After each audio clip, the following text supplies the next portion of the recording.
Set, man. Well, welcome to the Can You Believe It November 1st meeting of the San Luis Coastal Unified School District Board of Trustees.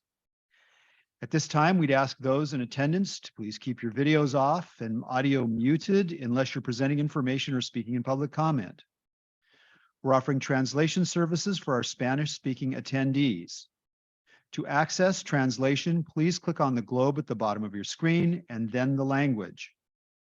At this time, we'd like to ask if anyone who might need translation would please click on the participants icon at the bottom of your screen and raise your hand. Buenas tardes y bienvenidos a esta junta de la mesa directiva. Vamos a tener, como siempre, servicios de interpretación. Por favor, levanten la mano en la sección de participantes para saber que necesitan el servicio. Y si es que sí lo necesitan, cuando yo termine de hablar, se va a activar la función del intérprete y van a seleccionar el globo que va a aparecer en la parte inferior de la pantalla. Gracias. Thank you. So the board did meet in closed session. We discussed anticipated litigation, two potential cases, and then as well as personnel review and possible action on employment dismissal or discipline of district employees. Do we have a consensus on the order of business? Good, okay. Let's move on. And Atticus, you want to go first, and then we'll explain what's going on with Morro Bay. Everyone, thank you again for having me. A few things have been going on at Slow High since I've been here last, so I'll just kind of start off with our Student of the Month barbecue. Our Student of the Month barbecue was last Friday, and it continues to be one of the best days of the month. It's really great to see all the students that have been working hard and the classrooms being highlighted, and the teachers that have, helped them achieve Student of the Month getting highlighted as well. And it's always just a really great day to end the month off. And we did do a better job this time getting the burgers out in a timely fashion. There were some waiting problems last time, but we started cooking a little bit earlier. And yeah, it was just a really great day. And then later that day, we had our last home league game against Templeton. We got a win. We were down in the first half, 0-14, I think, and then we came back. And the student section, was as loud as always, cheering everyone on. We did a Western themed game, so everyone had their, cowboy hats and cowboy boots, and it was a really fun game. So super awesome to see. Also, we have our performing arts department putting on Radium Girls, which is Sorry, Atticus. No, you're fine. Putting on Radium Girls, which is their second production of the year. The first one was kind of like a funny musical rendition of High School Musical, and this one is kind of more serious, deals with a few darker themes. It's about like American factory workers, female factory workers, and how they face like injustices. And I haven't seen it yet. I'll be seeing it this weekend, but we had shows last weekend and this weekend. So, oh, you saw it? Yeah, no, I'm looking forward to it. Yeah. But yeah, super cool to see, how talented our performers are, and really excited to see Radium Girls. So, one thing that I was going to mention, sorry, I'm blanking really quick. Also, we have a canned food drive coming up next week. Our commissioners of sustainability and community relations are putting on a canned food drive. The canned food drive, we're kind of putting an incentive to it, to where the class that donates the most canned food will win spirit points at the end of the year spirit competition. And yeah, it'll be really cool to see everyone, like fighting for that spirit, but also helping a really good cause. And we also have set a date for our first open mic. Our open mic will be November 10th. Our Commissioner of Arts, Cynthia Hernandez, is putting it on. And open mics are always like some of the best days because you get to see people showing off their talents. And as like a big fan of music, I like to be out in the quad watching them perform. So super excited for the open mic. And that's pretty much everything that's been going on Slow High. So yeah, again, thanks for having me. And yeah. I have a question for you. You said that you have a commissioner of sustainability. Mm-hmm. Could you talk to me a little bit more about what that means? Because that's really interesting. I've never heard that. Yeah, so our Commissioner of Sustainability, that's Nolan Atala, one of my good friends. He puts on a lot of events kind of surrounding like promoting environmental consciousness on campus. So beach cleanups, trash pickups, things like that. And he works close with our Commissioner of Community Relations, who's more focused on things like blood drives, canned food drives. But both of them are kind of focused towards more of like the community service aspect of being an ASB member and being a Slow High Tiger, basically. So both of their jobs are just promoting environmental consciousness and community service around our campus. Great. Well, thank you. Yeah, Mrs. Sheffer. How many commissioners do you have? This is sort of a new term. We have a lot of commissioners. A few of them are like multi-person departments. So for our athletics, we have 3 commissioners of athletics, and they're just basically in charge of like handling all the athletics. We have just, I think about, if we have 40 kids in the class, I'd say around 10 to 15 different commissioner positions. So everyone kind of works collectively towards one goal. Sometimes, like if we have a rally or a big event coming up, everyone just kind of branches together. But when we're just focusing on little sub things going on in ASB, the commissioners work together to kind of promote that stuff. So yeah, Great. Lots it's of really cool. Opportunities. Yeah. Thank Mhm. you. Thank you, Yeah. Atticus. Thank you. Any other questions for Atticus? Okay.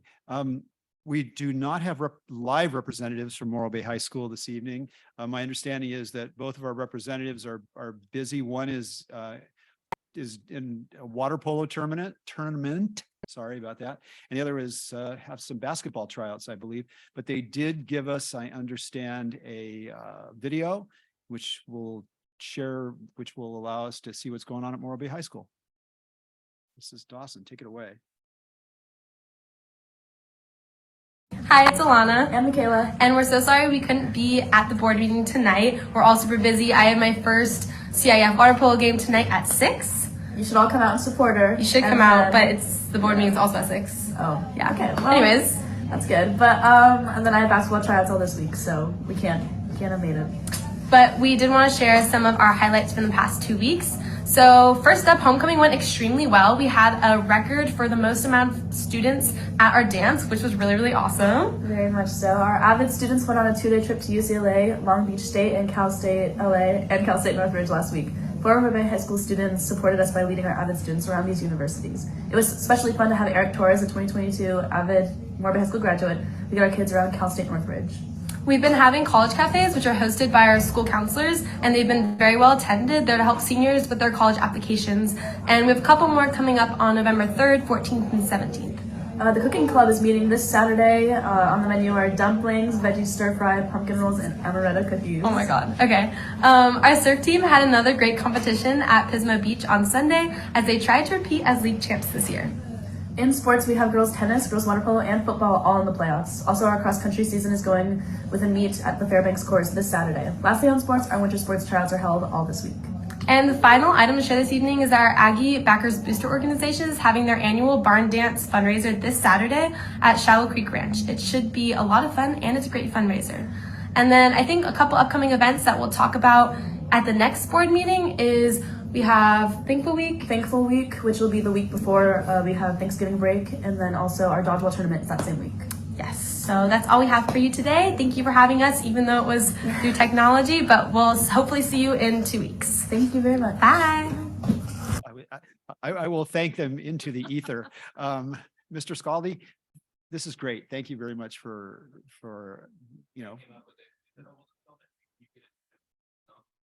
great. Perfect. Yeah. Thank you very much. Okay. And again, as always, Atticus, you're welcome to stay. We know that you've got a lot of other things you're responsible for. I think personally, the interesting conversation we're going to have tonight is about our school site plans. And yeah, it's some interesting stuff. It's really from a wonky point of view, it's pretty interesting. And your school, of course, has a school site plan, which I thought was really pretty cool. So. Yeah. Okay. Yes. Yeah. Yeah. And you can look at board docs if you want. And it's one of the board agenda items. Go to the secondary one, and there are 5 of them for secondary. You just have to look for yours. It's like, I don't know, 2 or 3 in. So they're about 30 pages a piece, but they're pretty interesting. So cool. Thank you. Mr. Mayfield. Yes, good evening. It's my pleasure always to introduce the school giving us highlights. This evening, we have Principal James McMillan from Los Ranchos Elementary. Thank you, Mr. Mayfield, and thank you, board members. It's a pleasure to be able to come and share a quick, I promise, highlight with you. I went very long last year when I did this, so my goal and promise is to go very fast, but don't start the timer yet. I need to share my screen first.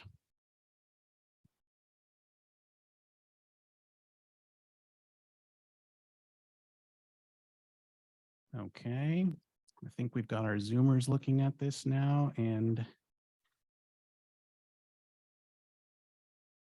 here we go. So I'd like to, again, thank you for your leadership, and it's been great to see you all at various events throughout the district, from the orientation at the beginning of the year with all the employees, and some of you were able to complete a boardwalk on the campus. It was great to have you on campus in person, and my staff sure appreciated being able to see you and share the beginnings of the year.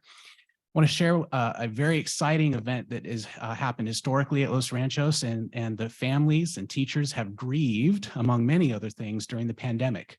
So without further ado, let me share the return of the annual Los Ranchos Chalk Festival that we do every fall.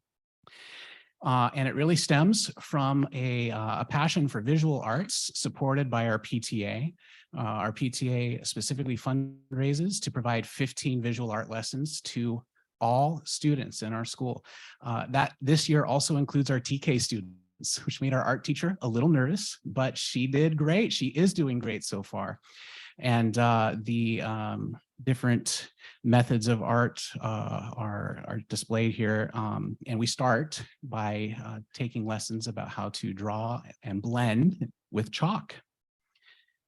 So that on a special day in the fall, we can have every student, as I mentioned, and we're up to 452, which in recent context is large for Los Ranchos. We're growing quite a bit.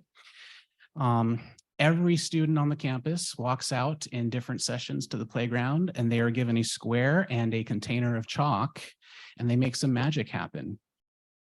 Of course, this wouldn't be possible without our many wonderful and very eager to return to campus parent volunteers. So formally, we were fortunate to have a committee of, again, very eager, 25 formal parents help.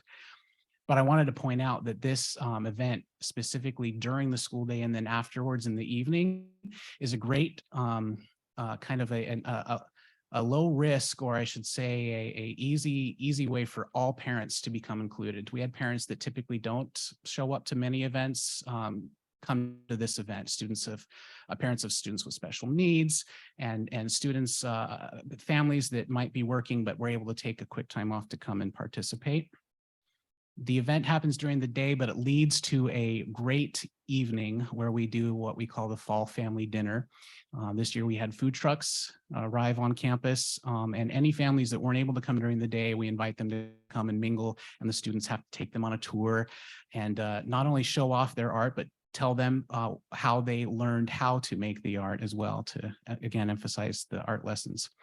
I did want to bring a student. I invited a student to come up here tonight. The student is ill. I'm so sorry. So instead of a student live, we have a video and a bunch of smiling faces of a video I put together that I'd like to play for you now.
All right, hopefully that song isn't stuck in your head on repeat over the night, sorry. Thank you very much for allowing me to share that. And thank you for your leadership of our district. What a fantastic district to work in, and I look forward to a great year. Thank you. Questions or Ms. Dobler-Drew? Well, I have said before to you that I'm a great fan of your videos. You take amazing videos, but to put the spotlight on the kids, I'm just amazed at the talent there.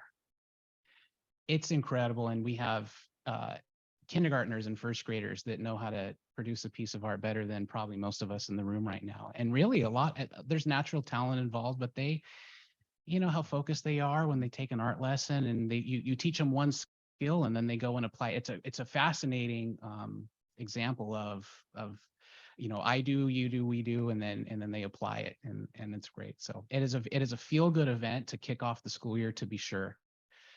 And it leads to great community at the school. So yeah, we have some talented artists in our district. Definitely. Thank you. Other questions or comments for board, Mrs. Frame? Well, two things. I wanted to know, when you were taking that video, was it by drone? It was by drone. That was a COVID hobby that I picked up, and thankfully convinced the wife to also let me buy the drone, and I promised I would use it professionally as well as personally. Well, the other thing I wanted to mention is that really what you demonstrated at Los Ranchos, and it happens at many of our schools, is the importance of the arts, and that how it lends for all students a different passion. It is a different expression, and then it, you know, bleeds over into the classroom. So I really appreciate, all of our schools supportive of the arts, because it's another important part for all of our students. So thank you. Thanks for mentioning that. It allows students to shine sometimes in ways that they aren't able to, and it helps them stay connected and motivated. You're right. Thank you. Well, and it's going to be interesting to see what happens if Prop 28 passes and there's additional arts funding from the state of California. I love the kid that's like spotted the drone and it's going like this. That was great. Anything else from the board members?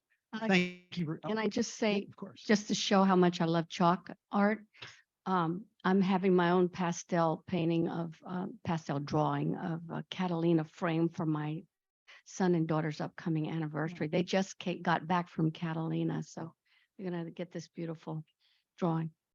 I love it. I love it. Thank you. Thank you very much, James. We really appreciate it. And Thank you again for having me. If any of you have a lead on an art teacher too, please send their name our way. Ours is retiring, so we're shaking in our boots because she's been there for a while. So okay. pass along a name if you have it. Well, thanks. Okay, let's move on to 7.01 correspondence, and the board did not receive any correspondence prior to the publication of the agenda. So we'll go straight into 7.02, which is public comment. As always, I'm going to read a statement regarding public comment, and then we'll go on from there. At this point in the agenda, the board welcomes comments on matters of district interest. The board will listen but cannot engage in discussion or take action on items not listed on the agenda. Generally, this section of the agenda is for individuals or a representative of a group to address the board on issues not listed on the agenda. Speakers who wish to discuss items on the agenda are requested to wait until that item comes before the board. However, comments may be given on agenda items at this time if it's not possible for a speaker to stay until the agenda item is heard by the board. If you've submitted written comments on a topic, you will not be allowed to also speak on that topic. Comments or correspondence submitted anonymously will not be accepted.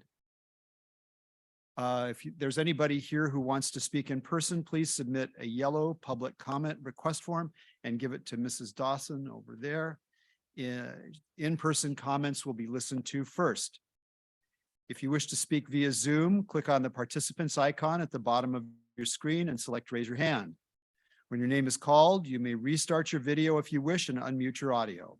If you need assistance with your video, please let us know and we will attempt to fix it. If you have a problem with your audio, please click on the thumbs down icon and we'll attempt to assist you. Written public comments submitted prior to the board meeting will be read by Mrs. Sheffer following the verbal public comments.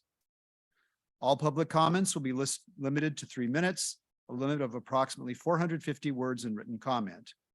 You may not cede any remaining time to another speaker. Any portion of your comment extending past the 450 word limit may not be read aloud due to time restrictions.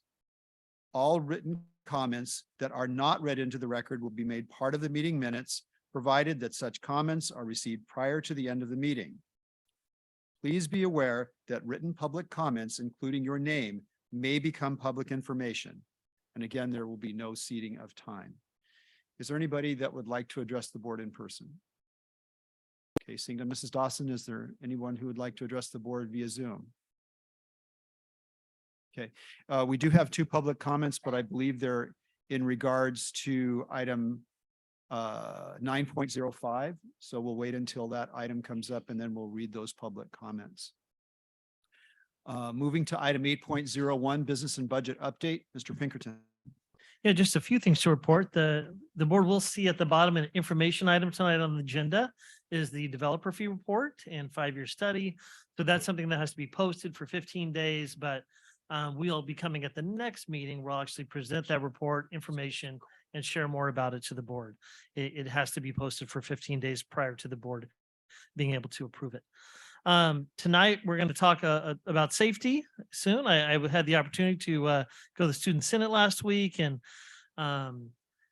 realize what it was like to teach again a little bit, right? And it was interesting in that I was amazed at how tired I was at the end of that day, right? And so it's that you had teachers, you know, how tired they get. It was a good tired, I will tell you, and fun to interact with kids. But yeah, it made me remember the days being in the classroom and how it's a lot of work, a lot, you know, very tiring as you go through it. So kudos to our staff who do it on a daily basis. Our electric bus, I think, is, again, we've talked about, we had got an electric bus from the Air Pollution Control District and set up for a charging station. And so it's amazing at how slow life moves.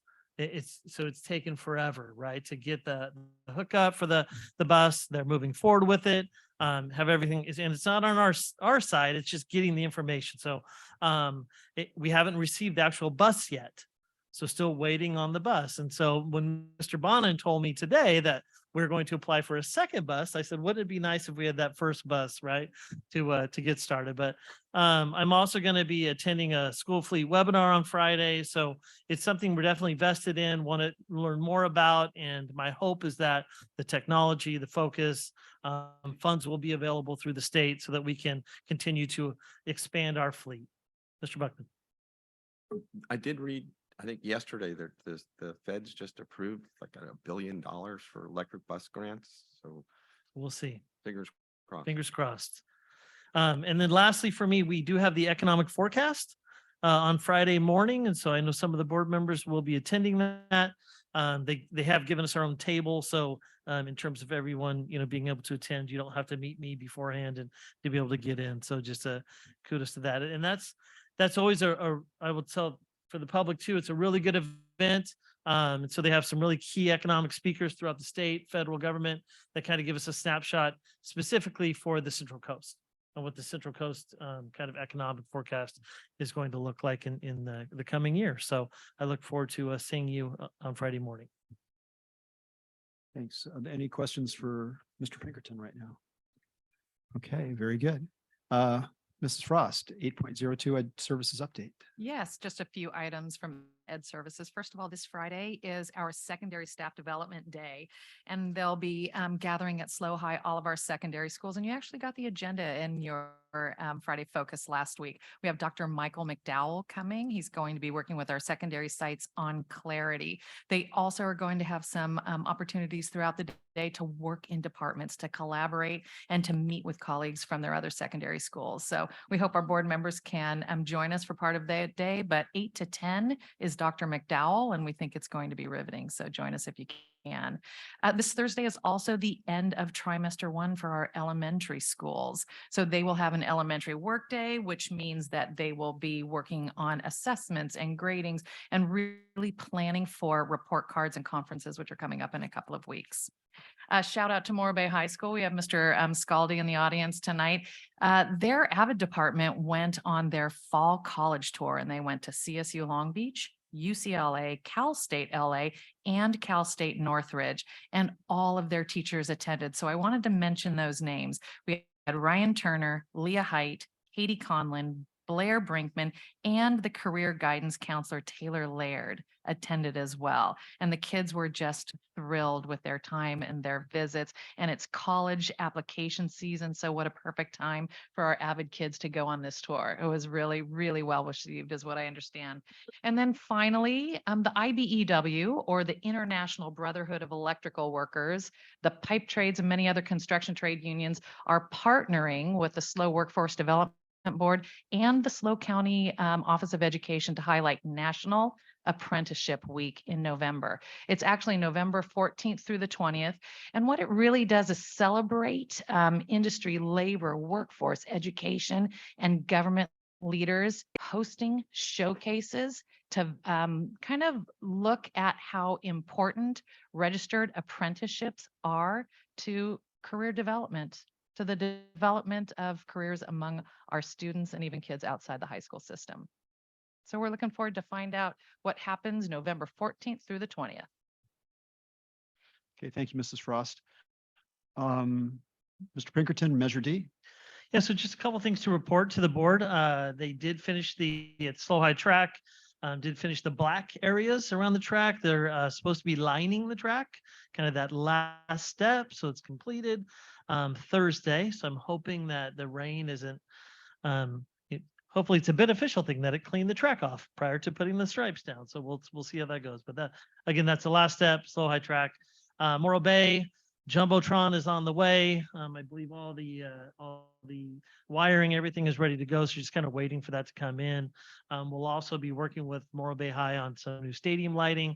The lighting there, because of the weather and the coastal, needs to be replaced. And so those will be some of the last kind of Measure D cleanup items as we finish up. And then I did want to tell the board that we do have our CBOC meeting. So we have our Citizens Bond Oversight Committee meeting. It's going to be this coming Monday, and I'll be reviewing the budgets, which I've already reviewed with the board at a study session, as well as sharing, kind of update on the projects as we finish up both comprehensive high schools for the bond. I was also fortunate enough to go speak with the SLO Kiwanis group last week. And so while I can't advocate for the bond, Measure C in this case, I was able to talk to them just about why school districts have to go out for bond measures, that there isn't a funding mechanism for that. It was a great group. Some of the veteran San Luis, kind of key people. I think a former long-term coach, John Durant, was there, and the former SLO mayor, and just some really icons, San Luis community.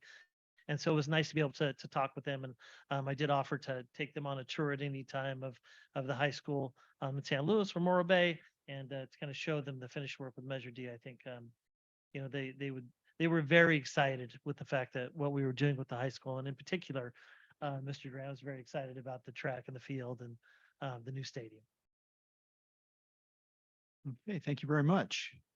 How about 9.01, approval of the 2022-2023 single plan for student achievement, Mr. Mayfield. Yes, hello. So each year, according to California Education Code, each site has to develop a single plan for student achievement, or SBSA, also known as the SIPSA. We love our acronyms in education.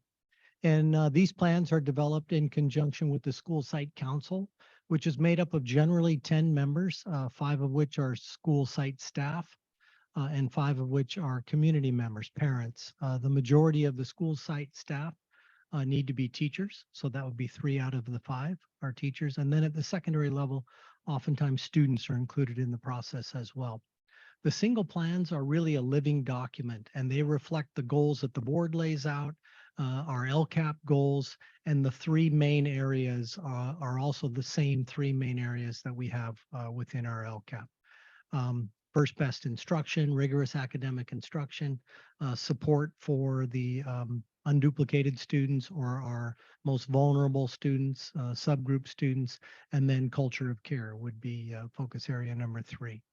And what we'd like to do tonight, if it's okay with you, Mr. Unger, is have a representative from elementary, middle, and high school. So Mrs. Miller from Sinsheimer Elementary, Mr. Scaldi from Morro Bay High, and Nathan Meinert from Laguna Middle School will come and just give a focus, a highlight, a spotlight of their single plan for student achievement, just a couple of minutes to highlight one particular area.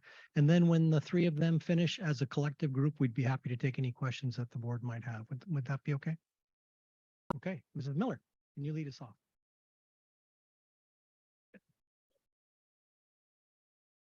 Good evening, everyone. So I am just going to highlight here our focus culture of care, focus number 3, and speak a little bit about what we're doing at Sinsheimer in particular, but then also I know a lot of our elementary sites are doing similar things as well. So I've made myself a little note sheet here. I'm just going to go through that. So within our SPSA, we have some specific areas highlighted to really hit on that culture of care and how we're building that within our community.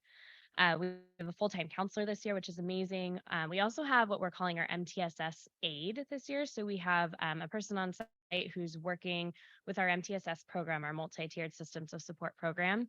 This person runs some counseling groups. They run some social skills groups. They also run some academic groups for us. So that's been a huge, huge piece of our program this year.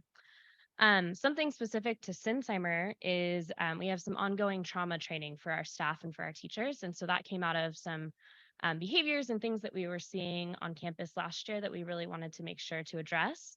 And so our MTSS team, which is another unique Sinsheimer thing that we've put together this year, is really working on how do we educate our staff on appropriate responses to trauma in our students and how do we move forward with that in the classroom as well.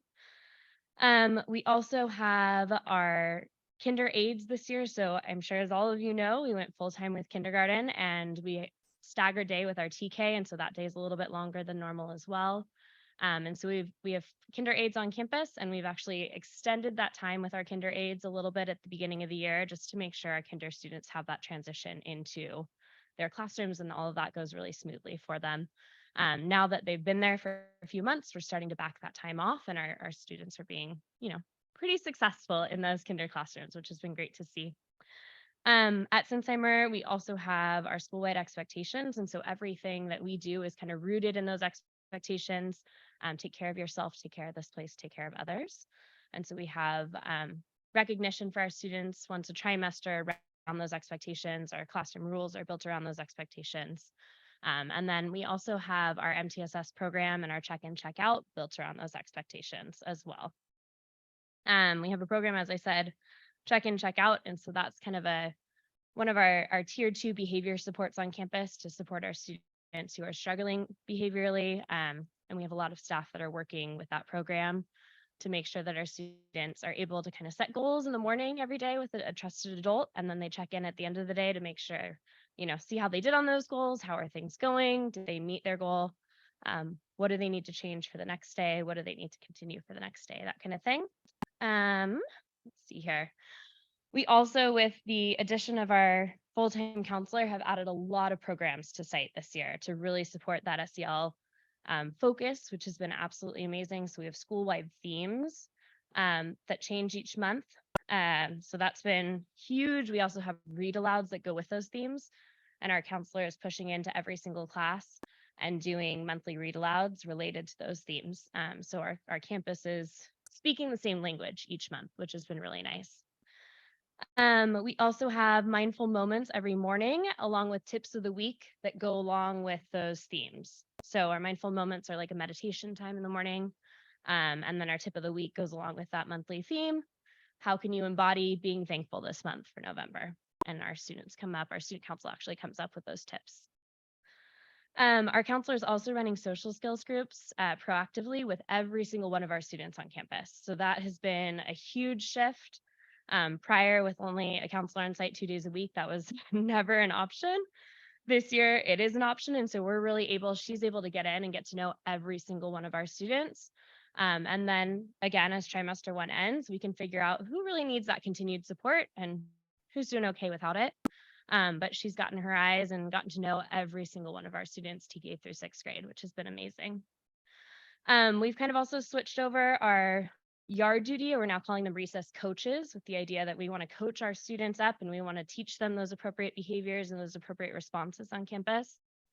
So that's been a big shift for us as well, but also really helping us with, lunchtime activities and making sure that our students are engaged in something, whether that is something they're playing or it's an art cart that they're working on or it's a card game.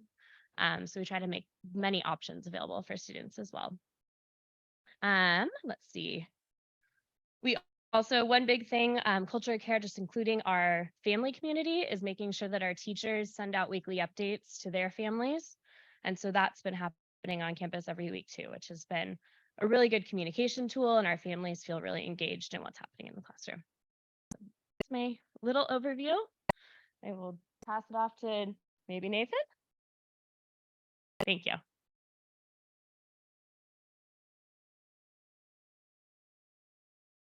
All right, thank you, Jessica.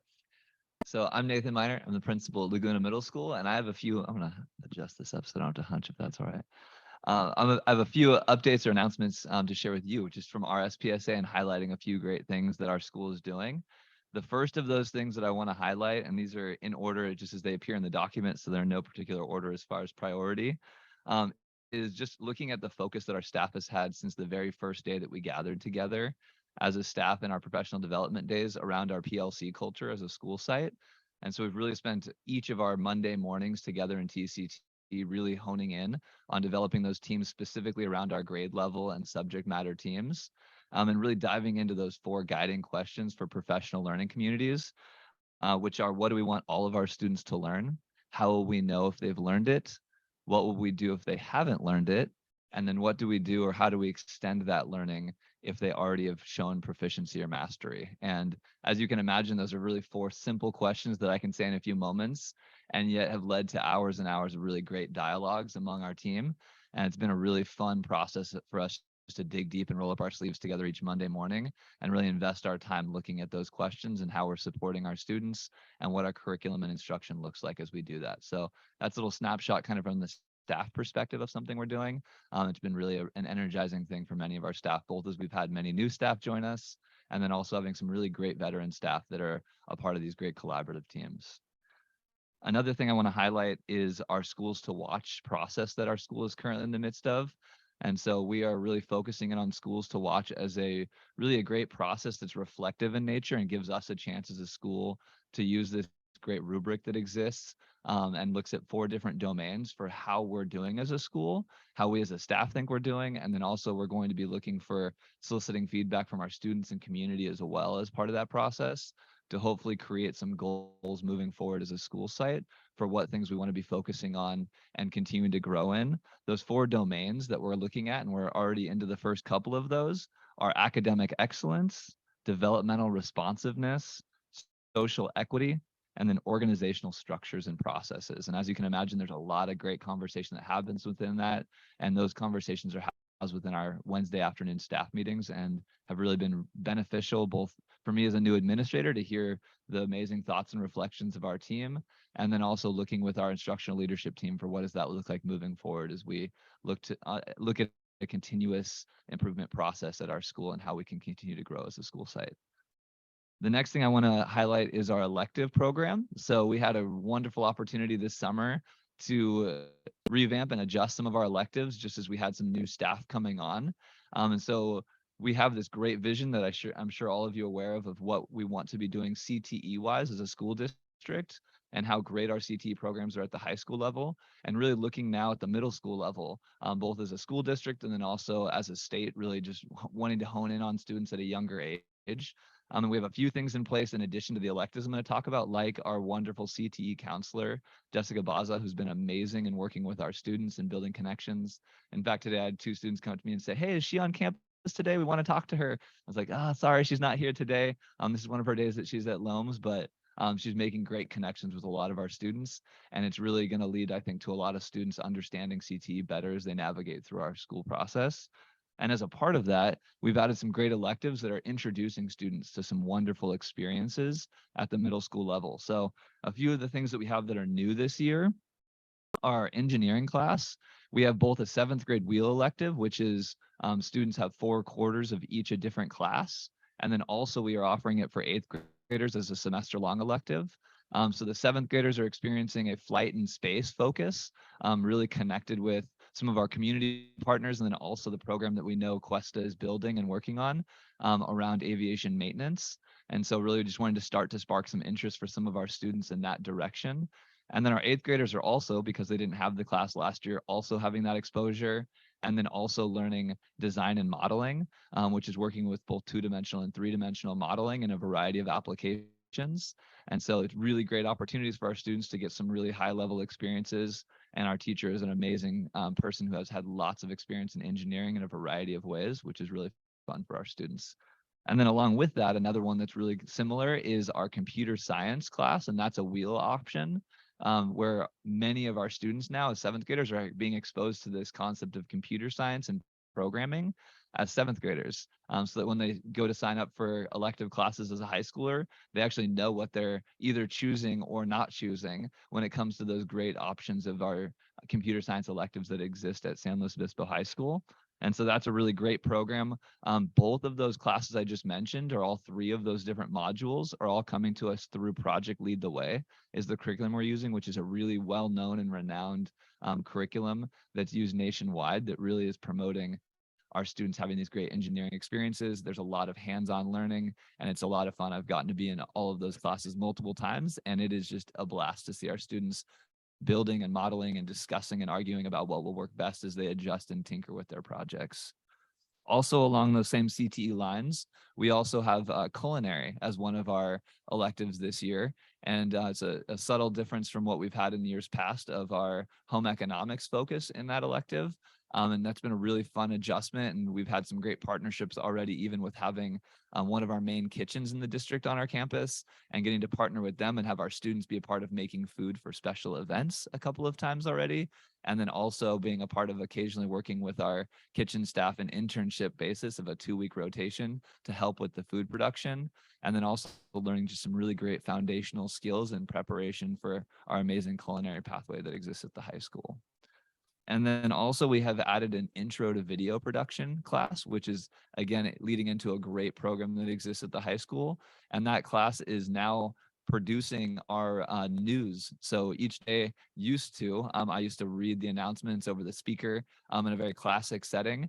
And now students are 3 days a week receiving video announcements that their peers have made in this class. And so students are producing and editing, utilizing a lot of technology that I don't even fully understand, and yet they're doing it in a great way.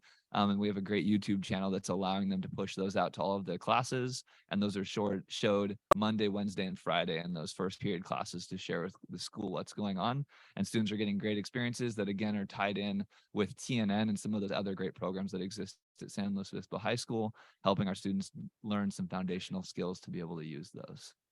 And then lastly, just want to also emphasize, as we're talking about all these great CTE intro experiences for our students, that we have for many years had an industrial technology pathway intro at our class, at our school, that still exists and is thriving, where our students are learning wood shop, metal shop skills around welding and working with woodworking. And then also they're actually currently in the computer lab doing some programming with CAD, where they're getting an introduction to some design using computers, which is a great experience. Again, introing them to multiple of the different pathways that exist at San Luis Obispo High School to help our students be prepared for college and career as they move through our system.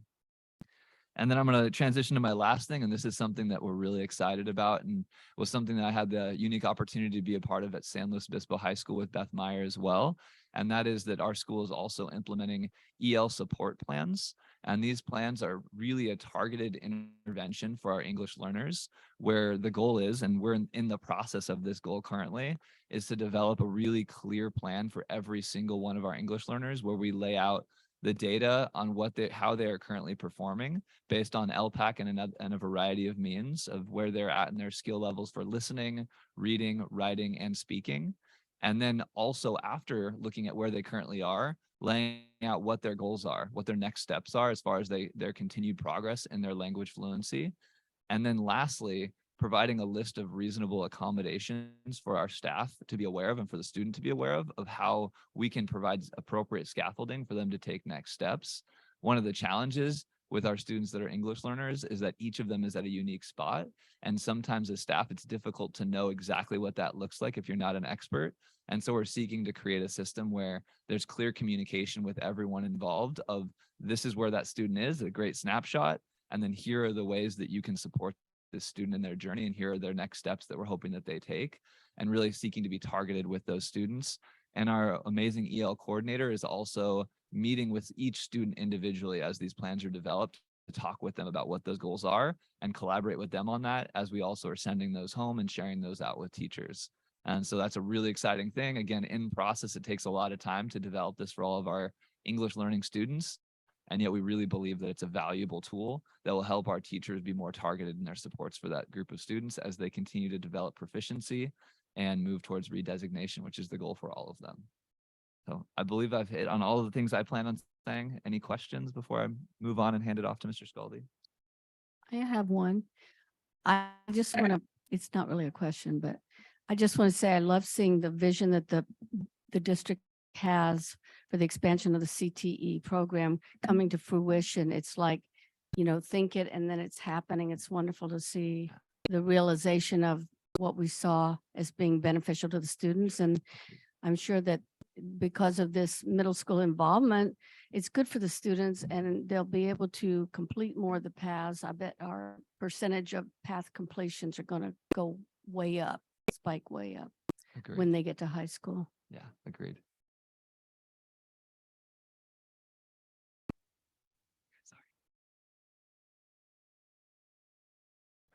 Just talking to myself. I'm very taken with the fact that the students are doing the news in the morning. And I'm also been told that we have homes where families may not be able to, that there's basic illiteracy among the adults. And so my thought is there may be a way to sort of bring these two things together, sending paper home or having, in online in homes that really, people are not using the computer, stuff's not getting read is my concern. So now we have this ability to record maybe a YouTube channel. I'm really excited about what I'm hearing here is the opening and the ability for a parent to just sign in and go, oh, there's the parent newsletter that's being read by my child or somebody else's, or, I can get stuff audio or visual. So I'm just wondering, I'm just seeing some kind of link here that may be pretty exciting for parents and for the district. In fact, even busy parents might want to listen to it in the car rather than go home and read it. So anyway, it was really exciting to hear that it's now at the middle school. Cool. Yeah, all kinds of great opportunities as you implement more technology experiences for students. Absolutely. Well, thank you all. I appreciate the time. And Mr. Scaldi, you're up. Mr. Meinhardt, thanks for rocking it, Laguna. It's awesome. Having been there for 8 years before I went to Morro Bay, it's just wonderful to hear all the great things that are going on. Hey, I just want to give you an update. Alana missed for a reason. We're winning 14-1 in first round of playoffs. At the water polo, I just got a text from my athletic director. I'm gonna try to be brief because that's what we try to do, but we try to be thorough. So the first focused area is academic gains through rigor, relevance, and engaging instruction and curriculum. And I'm just going to focus on one thing, which our whole district is, and that's around teacher clarity. Those questions of students when I walk into a learning environment, I say, hey, what are you learning? Why are you learning it? How will you know when you've learned it? Making teacher clarity and really a discussion of instruction and learning, the core focus of our ACT Monday time, has been our goal at Morro Bay. 0 distractions. And as a school site principal, you'd be surprised how many people say, just do that during ACT time. No, it's sacred that we just talk about teaching and learning, instruction, not even curriculum, instruction that impacts learning, and how do we measure that impact? That's what a professional learning community does. Those 4 questions that Mr. Meinhardt spoke up. And so we've been resolute. We do nothing on Mondays but focus on teaching and learning. Our teachers just finished a mini learning sprint.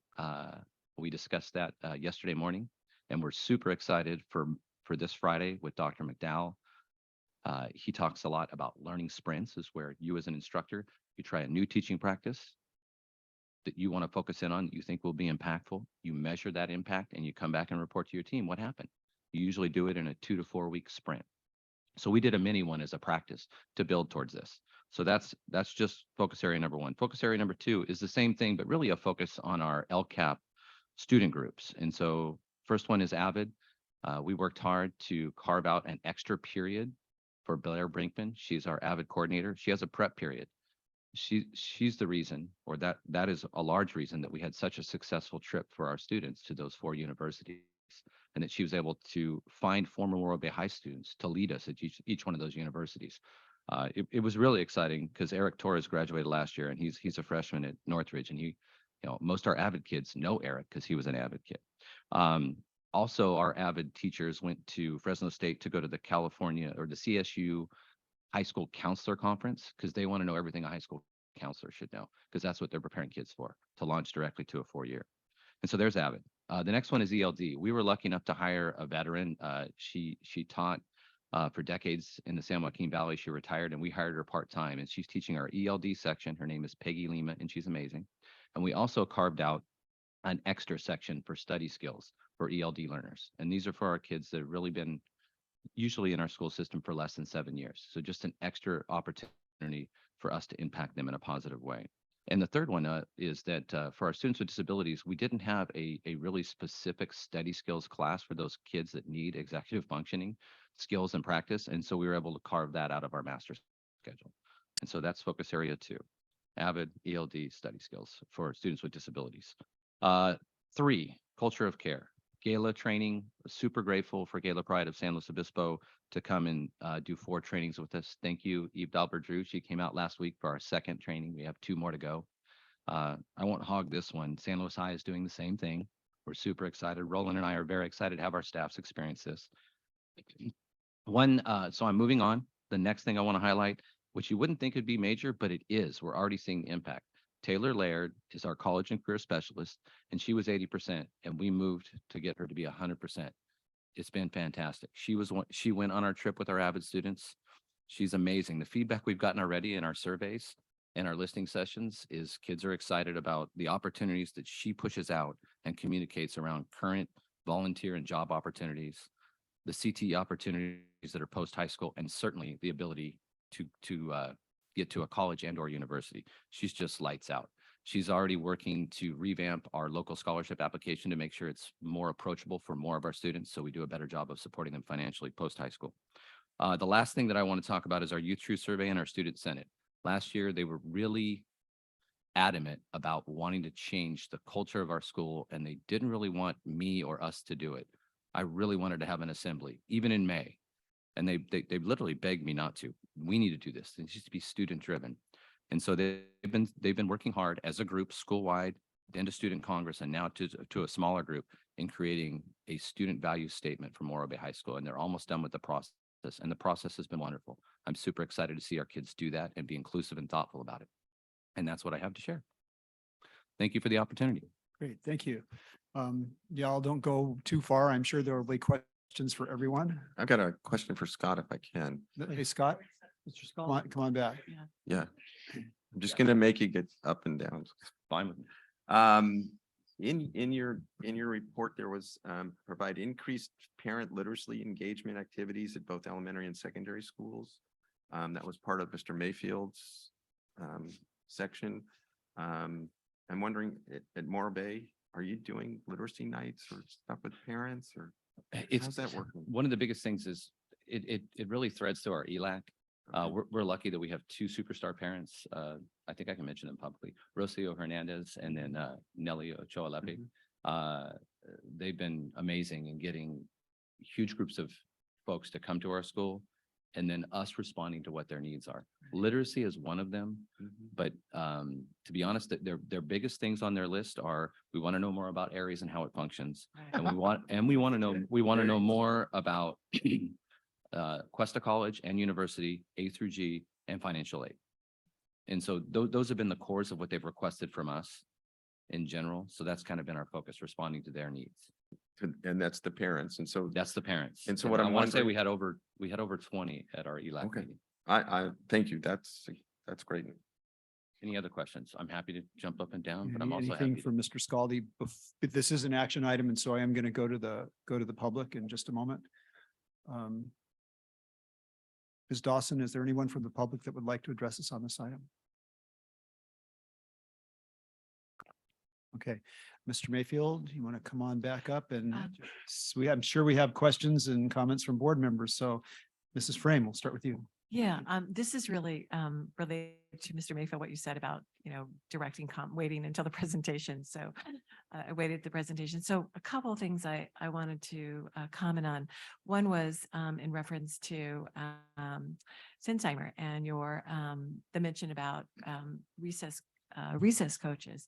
And what I was wondering is, and it really speaks to what Mr. Meinhardt was talking about in Schools to Watch, how much collaboration between sites, because there are some really amazing things that are happening at our sites, and like the term recess coaches, and Los Osos Middle School has been doing Schools to Watch, and then there's these CTE opportunities. So how much collaboration, that meta collaboration, there's within site, and then how much collaboration happens so that all these great things that are happening at individual sites get shared, between sites. What does that process look like? That's great. Great question. I would say that it's an accordion process back and forth. Everybody hears about what everybody else is doing. They're on the phone immediately. Mr. Black, tell me a little bit more about this project I heard about that you guys are up to over there. At our principal meetings, we're now lucky to be back in person. And so we have a lot of time for principals to talk, interact, share ideas. I've never seen a more collaborative group. And I remember way back when it wasn't that collaborative, as schools operated more kind of in silos. And I would say now there's a lot more of principals talking together, collaborating together, sharing ideas. Oftentimes we'll talk about, hey, who's got a great idea about this particular thing? Or if I'm out at a school site and hear about something, I'll share it with other principals, and then they connect to share ideas. So I would say that there's a lot of collaboration amongst all of our principals, K-12. Okay. That was really, because as I was listening to these individual, presentations by schools and reading through those plans, it's that process of, they're all our students, and what one school is doing, if another school can, for the benefit of everyone. So I'm glad to hear about that collaboration between our sites. And thank you. And then sometimes for certain initiatives, the timing isn't right for one site where it is for another. Leader in Me would be a perfect example of that. So Monarch Grove began with Leader in Me, then it has expanded to a couple of other sites. But then certain sites said, the timing isn't right for us to do that initiative this year. We're going to focus instead on these one or two or three things. So, yeah. Go ahead, Eve. I wanted to say, sorry, I didn't follow your format of waiting to the very, very, very end, but at least I didn't interrupt anybody, right? Right. All right.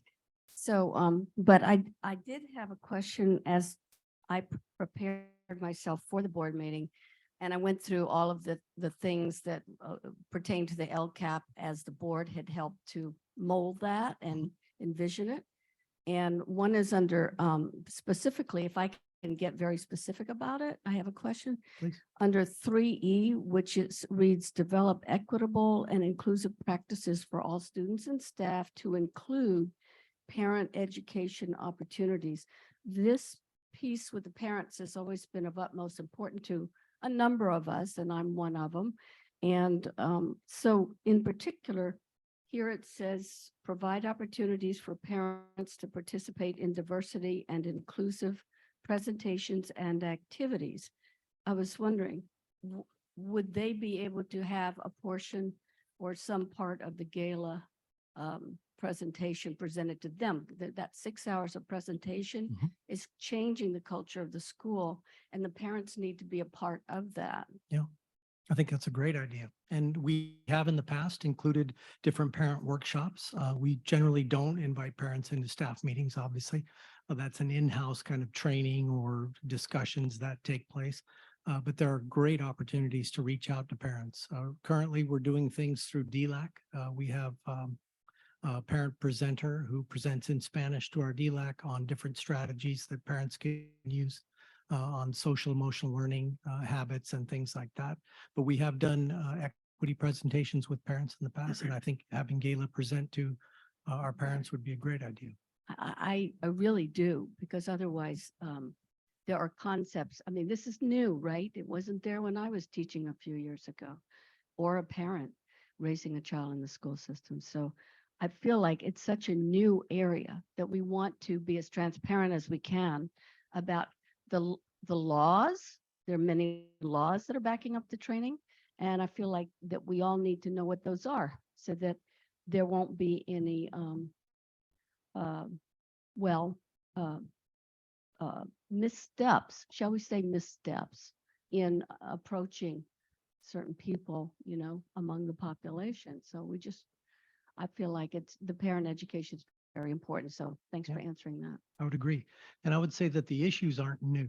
These have been happening amongst our student body for a long period of time. And what is relatively new is the training of all staff. That's what I'm so trying that to they say. can help to support. That's exactly what I'm saying. That's new. The culture of care is new. The training top down is new, right? So Relatively speaking. yeah, I think so. Yeah. Thank you. Bet. Anybody else? Mark? Sure. I've got about 10 questions, so I'm going to just be polite. I'm just going to ask a few at a time. I want to just reiterate what I've been saying lately. I have read every one of these. I have reached out to staff. These are questions that I think I haven't got enough answers on, or that I think maybe should be said so that the public can also hear these. So just at one of the schools, one of the elementary schools, it says that they're serving free breakfast, lunch, and dinner. I don't know whether that was a typo, but there's only one school that said that. Are we offering somehow free dinners? Yeah, I think there is a food to go, and I know I've seen it at the sports program, because I'm a driver for the sports program. I don't know if you know that, but that's part of my job description, and I love it. But the students, there's a food service worker there at the gate as the kids leave in the afternoon, and they have the option to pick up food to go. And we give sites discretion to include, the things that they want to include that are happening at the site. My guess would be it's happening in a lot more sites than decided to include it in the SPF. I'm really excited because I thought it was just somebody doing free lunch and dinner, and their fingers did it. So I think that's great. When I was looking at these, each site has the ability to, so the SSC shares it with groups, and on almost all of them, it was shared with the ELAC. And then I'm guessing we don't have gifted and talented at each site, but then it had other, and I was surprised that or maybe you can help me understand.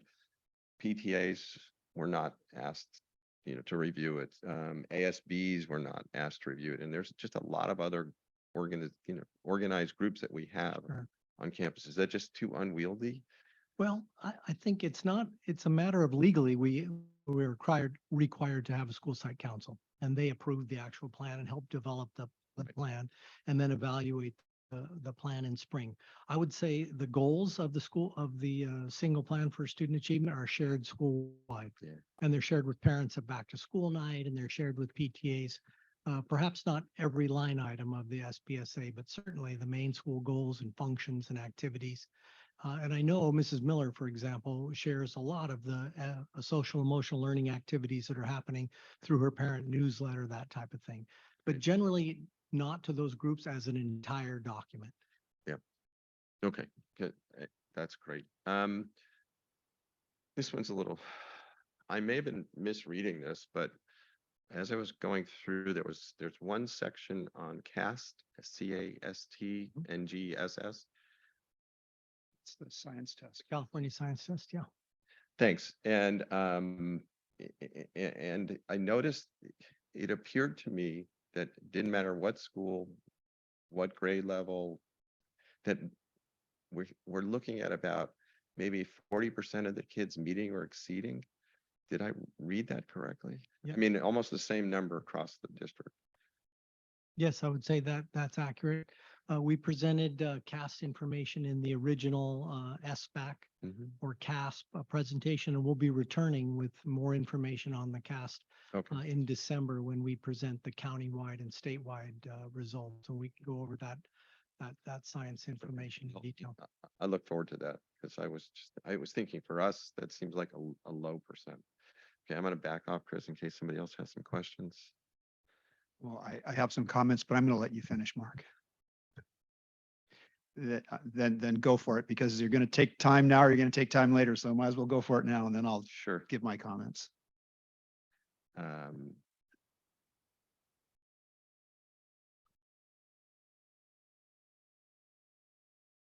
We have several sections in here where it says it's like a 3B, and it says work with to improve, strengthen learning for EL students, for example. But when I looked at the subgroups, it's the SED kids that are just, 10, 20% achievement. And I understand that the schools were closed for 2 years, and I get that. So would there be some way, or would you think it would be possible or necessary to have like a 3D, and it's strengthen learning for SED students? And is it a funding thing, or is it just a subgroup thing? It's certainly not a funding thing. I mean, we look at the data and from the data identify the students that have the need. And then those students are provided with whatever intervention they happen to need. So if it's reading, our multi-tiered system of support interventions at the elementary level meet those kids' need. They might be economically disadvantaged and EL. But it wouldn't just be we're only going to help EL in this regard. We're only going to help SED in this regard. It's mostly what does the data say, who needs help, and then we provide services and help to those kids. Education code requires that certain services are provided to English learners, for example. And Title I would say you provide these services as well to economically disadvantaged. Okay. I'll just go with this. I noticed, it may come up in the iInnovate, but it was also mentioned, a lot of the schools are talking about, I think it was guaranteed 8 times a week in an iInnovate lab for every student on campus. I think that's the number. It doesn't matter. There was a certain guaranteed amount of time. And I'm just thinking some of our sites, Pacheco has what, 500 students now on campus? Plus. And it has one iInnovate lab. Yeah. And another school site might have 250 and they have one iInnovate lab. And so I'm just wondering whether the iInnovate folks or somebody can think about, the ratio of iInnovate openings and ability to use it to the ratio to the number of students on campus, because otherwise it's just disproportional. I'm going to bring these other ones to you and Diane and Leslie and sit down and talk some more about it. Thanks. So. Okay, thank you. I was really interested in Mr. Meinert's report about the CTE opportunities for middle school students and the way that those will begin a path for students as they move into high school. And I'm wondering, intro to CAD for 7th and 8th graders, isn't that amazing? Um, Culinary, it's just, there's a lot, being provided to middle school students, a lot more than just the wheel. And so I'm wondering, I was unclear though during your presentation, if students elect to take these electives, are they then forgoing part of the wheel? Or are they considered part of the wheel? Right ahead. Great question. So for seventh graders, those courses are included in the wheel, the culinary, the engineering course, and the computer science course. And so students are actually who are in the wheel are experiencing most of those. So we actually have 5 different things in the wheel and students only get to see 4. So there are some experiences that some students may not have, but any student who has signed up for our wheel elective will have exposure to most of those experiences, which is really great. Obviously, we have a few year-long electives that 7th graders might be in, like band or AVID, which are also amazing programs, or choir, where those students wouldn't have that opportunity to experience those CTE intros.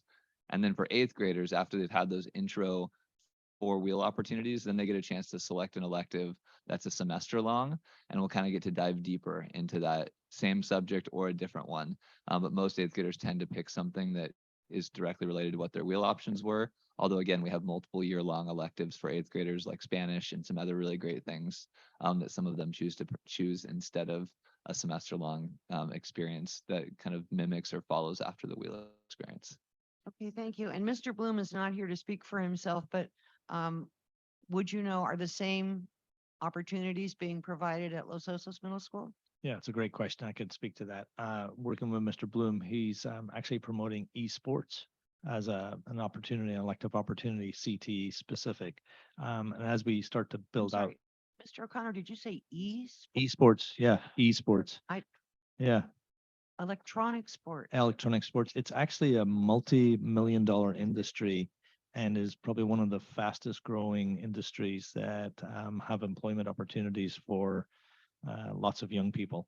And so it's an area that Mr. Bloom has really leaned into, and we're supporting through our middle school CTE grants. And as we start to build out what we're doing in the city and on the coast, we're seeing more and more funding, as Mr. Miner talked about, being moved toward the middle schools. And I think it was another question that came up earlier, the opportunity for students to be able to enter that pathway earlier in middle school will allow our students to have more access and opportunity as they go into high school to complete pathways. And that was a statement or a question. And we're here to support Los Osos Middle School in their pursuit as well. So building out the 4-year plan for high school, which we're doing now at the end of 8th grade, the students, this is all fresh in their minds, and they can then plan accordingly for their high school experience. And if they found something, they dipstick something in middle school that really grabbed them, they can go forward with it. They know how to move forward with it in high school. Yeah, it goes back to the greater vision of linking high school, middle school, and upper elementary grade, a 6-year plan, putting a vision to action, making sure that students have access to the career technical education, the career kind of thought process. Mr. Miner referenced having a bilingual middle school career counselor, Ms. Baza, having in our schools to watch at middle school, and then really addressing the opportunity for students who are entering high school to have a real idea of what they want to experience in high school career wise, and then having access to that. And if that can begin in middle school, so be it, in 7th grade in a wheel class, in 8th grade in a semester long class. And again, we've talked about the opportunity for students to perhaps complete that introductory class for a CTE pathway, maybe coming out of middle school rather than waiting all the way to high school to be able to take it. Any opportunity we can, we're going to take and leverage that. That's terrific. Thank you. Then in going through the plans, what I did notice, and which is the same thing that I always notice, and I don't know what the answer to it is, but in terms of different schools' ability to fundraise for a supplementary things and experiences for the students. there is just such a difference between our schools and their abilities to fundraise their parent groups. And again, that was apparent in going through these plans. So call attention to it, but I don't have the answer for how we change it. That's it for me. Thank you. Evelyn? Hi, couple of things I wanted to, let's see.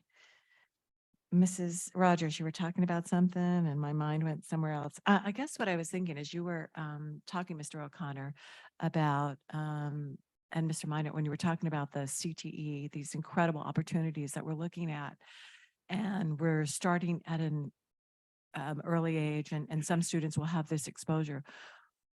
How do we address and the issue of those students that, because they have a conflict, a schedule conflict, either because they have a study skills class or AVID, so they don't have that exposure to get onto that pathway, to get onto that CTE? How do we begin to, provide that, equitable access? Because those are we want all students to have this access, but those students who, either, they're taking this great AVID class, but, then they don't have this other access. How do we address that? Yeah, it's a great question. I think about the work that Mr. Minor's doing already with almost an individual learning plan for EL students. But more importantly, all of our counselors and our administrative teams working with the teachers to actually know each and individual student. And you're going to have to make those determinations student by student. It may be a situation where a student may need that support for a short period of time in language arts or in math or fill in the blank, but at the same time balance that out by giving them an opportunity to experience an enrichment opportunity in the wheel or maybe a semester long class. But I think the short answer is actually knowing the needs of each individual student. And I would say that our middle schools and our high schools really pride themselves on working through that with the school counselors and the admin team as well. Okay, and a second question I had is when you were talking about the different schools and middle schools, and I guess this goes to high schools, how are these pathways determined? And what I mean is, are they generated by student interest, parent interest, staff? You mentioned Mr. Bloom is doing the esports, and was that kind of an organic process that students and, with Mr. Minor engineering, how are those highlighted and how do they generate, and can schools, are they flexible, that you have this one group of students and maybe they're interested and then you've got, years down the road, and so how does that work? What does Yeah, that it's a look great like? question. There's many things that come to mind. First and foremost, it's predicated a lot of times on the credentialing of the teacher or the personnel that you have available. A second piece that comes to mind is looking at our funding mechanism, and can we support not just the personnel piece, but how can we buy the materials and the supplies and the infrastructure? And through Measure D, we've been able to do that certainly at the high school level. But a third piece of the puzzle would be to look at something that's coming out of our work with the foundation and the elementary I Innovate. We have a targeted group of students that are coming out of our elementary schools, thirsty for more engaging opportunities in middle and high school. And then the final piece is looking at what comes to mind is I think it's the Reach 2030 jobs for the SLO County and the region, and looking at where are the jobs of the future. And we need to be able to pivot in high school and middle school to figure out what could those new job opportunities be. When Mrs. Rogers said, did you say esports?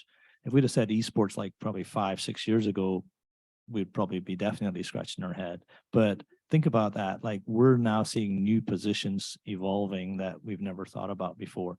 If you think about wind and solar and other green energies, I can see how we can move in that direction as well. When you think about travel and tourism, it would only be wise for us to start to think about culinary as a possible opportunity. You think about engineering and the partnership opportunities with local business in our area, it's a natural fit. And so we have to think regionally and within the state of California, and that has an impact on what courses we need to offer. To be honest, we have to kind of pick our head up and think, what's the big picture and what's our vision for this?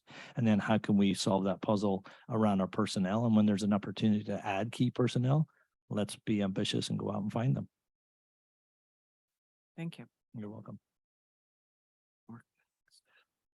So a few more. I'm going to focus a little bit on money, but before I do that, when I looked at the students' responses, there was a survey, I guess, and when I looked at the students' responses, this sense, almost every single one of them talked about bullying.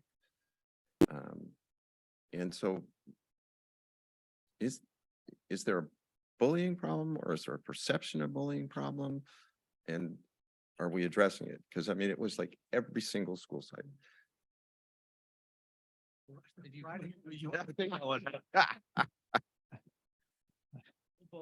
Yeah, you know, it's a sweeping statement. I think middle school and high school, from a secondary perspective, it can be tough. Perception, reality. I think we were having a conversation today where people feel on edge, kids feel on edge. I would think that we would say that we've always had issues with bullying in schools, and it doesn't discount the fact that we haven't addressed them. It's just, it's brought to light so much more each and every day. Technology has a role to play in that, good and bad.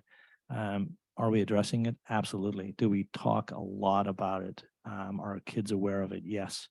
But that social engagement is part and parcel of middle and high school, and we have to coach our kids and teach our kids and educate them around that social contract and how to be able to get along. And it's a process. It's that continuum of learning. So yes, do students have that as an experience? Absolutely. Do we address it? Absolutely. But that's the culture building. You heard from two of our secondary principals tonight. But I would say from a secondary perspective, you're hearing and seeing a lot of linkage, a lot of collaboration, a lot of thought process about best practice that's common throughout all of our secondary schools, and obviously in our middle school and elementary schools as well. So we're trying, but we're also coming out of a pandemic, and we're also coming out of a situation where kids are having lots and lots of issues within our society as a whole, not just within our own school district, but as a society. And we're trying to address those. And adults are having those same issues, to be perfectly frank. And it's a work in progress.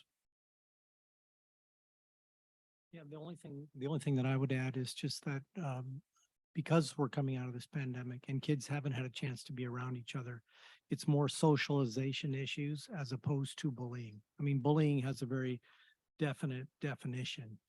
And oftentimes people say, I'm being bullied. And well, it's not exactly that.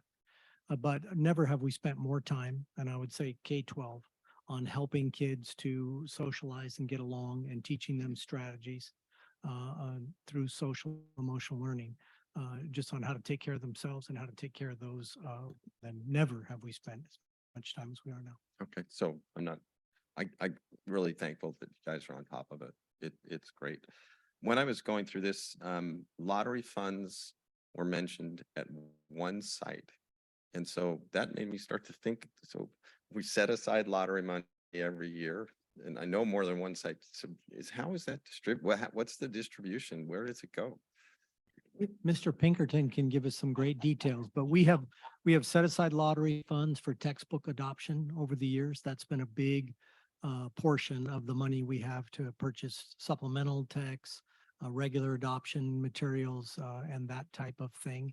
And a small portion of that is assigned to sites for photocopying. And It's not enough money to pay to renovate all of our school sites. So just so you know, that was one of the misnomers that I had to talk to the Qantas about. Like, what about the lottery? Doesn't it just pay for everything? No, it doesn't. It's really is directed from curriculum on your end, right? In terms of what schools need, and that can vary year to year. Sometimes you need a certain amount of books for one grade level class. I think recently English, right? A lot of textbooks coming, in that area. And so they quickly went through their lottery funds this year. I will tell you that. And it's something that we keep in arrears, right? So I guess for me, it was like when I read that in one report, it was, I just thought it might be mentioned in others. When some of our schools are Title One, I mean, like hundreds of thousands of extra dollars, and some are not. And it, I mean, so the Title One dollars are making a difference at those sites, or is it monitored somehow? And if we had more money at every site, obviously they would do better, but. Absolutely monitored. Yeah, it's every single requisition that is, and every dollar spent on Title I is approved through our office, Instructional Services. There's a specific list of things that money can be spent on, but primarily it's for intervention, books, instructional materials, that type of thing. It can be spent on people, but usually to provide additional support for intervention and that type of thing. Conference attendance, professional development, it can be spent on as well. Through the single plans for student achievement, all of the Title I money is accounted for in each of those 6 Title I sites at elementary. And so I appreciate that accountability. I'm sorry, I was on a different version of accountability. So in terms of supporting its impact on educate, like this, I'm sorry, accountability for the outcome. So can we actually see learning related to those dollars? Yeah, I believe so. Yeah. Okay. And we evaluate the single plans every year. The school site council does. And then the principal does an additional evaluation of those plans before the new plans are developed for the new year with the new school site council, because the members do change every year within that team. One last money question. Right along at the end where it talks about the amount of Title I dollars, it also talks about district's contribution, and it crossed the board. It was about $50,000. I know we're sending more money than that to each school. So is this specifically certain things that the money in the SPIAs can track? And you're referring to Title I money specifically? No, so Title I's here, but at the end of each of the reports, it would also talk about district money. General fund money. General fund money. Yes. And it was $50,000 pretty much average across the district. It's done by number of students, and that money in general is to support the basic instructional materials. So photocopy equipment, pencils, paper, that type of thing. So the majority of that money is spent on instructional materials. Great. As you know, being a basic aid district, and we're extremely supportive of our schools. What we tell them pretty much at every meeting is, if you have a need, come and talk to us. We'll find a way to make it happen. Thank you for that. I appreciate it. Mrs. Shepherd. Thank you. Just a couple of things. I wanted to just point out 2 things. I think one is that this, as we all are aware, I think every one of us here read the SLCUSD and indeed from it's great reading material. Takes me back to my site council days of reading them for every school my kids were in. But I wanted to point out that I know we're all aware that the achievement gap continues to exist and has been hard hit by the pandemic. The gains we were hoping to achieve were set back a little bit, I think, because of that. But it will be interesting to take a look back with the goals and expectations and hopes and dreams of every site to see what we've been able to do this year with all of that set out, what is hoping to be gained. And with regard to some of the, I also am of course excited to see the classes at the middle school level. I think one of the things, a word that I was grateful to hear that Mr. O'Connor used was enrichment. I'm troubled sometimes. I know that all our students are going to need jobs when they get out of school. They're all going to need to make their way in the world. But hearing everything in terms of CTE, career when they're 12 troubles me at times. And so I appreciate the chance, the opportunities the kids can have to, the term we seem to use a lot is dipstick, to try something out, to experiment. one of my lofty goals is that we're creating citizens of the world. And so these are going to be our students who have a depth and breadth of knowledge and appreciation of many facets of their educational and academic and social experiences. So rather than thinking that if a student chooses to take a culinary class in middle school, that student will continue all the way through high school or end up at the Cuesta Aviation Mechanics class or something, that we're just providing these opportunities for them to expand their worldview and to know what opportunities may be out there. So I tend to think of it a little more in that way, but I do understand that we're guiding them towards their futures, whatever that may look like. Yes, Ms. Dobler-Drew. Yes, I remember on the boardwalk at Morro Bay with Mr. Scaldi. We went into the CTE, and I mean, these are amazing state-of-the-art machines, and they have every kind of 3D printer, not one, they have several different kinds for different purposes, and different inks are used and so forth, and if you call it ink. But anyway, Mr. Scaldi introduced me to a young man there who proceeded to be a leader and show us around the facility. He obviously is an abstract thinker, but he enjoys combining the hands-on learning experience. After all, Cal Poly is learn by doing and very hands-on oriented as a CSU. So it just fits right in, I think, with the education of the future. And I was just very excited to see how excited the students were about being able to be in such a facility as that. I think they feel very honored, and I think they think school is cool because of that. Well, this is an action item, but before I ask for a motion. Oh, I'm sorry, Ms. Frame, go ahead. I had just a brief question. As I was reading through the plans, Mr. Mayfield, and they began to all blur, after a certain point. But I was, I noticed are all our schools, and they work so hard. Are they all able to provide, a lot of them through the PTA?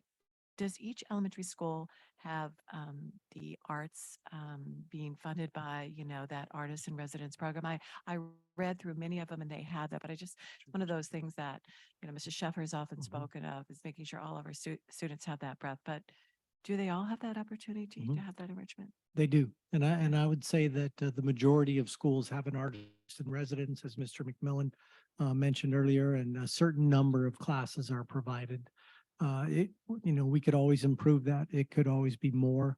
But I would say the bigger challenge is just finding the time within the day to make it all happen. But the arts are certainly at the top, and that's why it's included in the single plans. Arts is absolutely there at every school. Okay, thank you. Thanks. And I just want, so I appreciate the esports and how exciting that is and all these new jobs.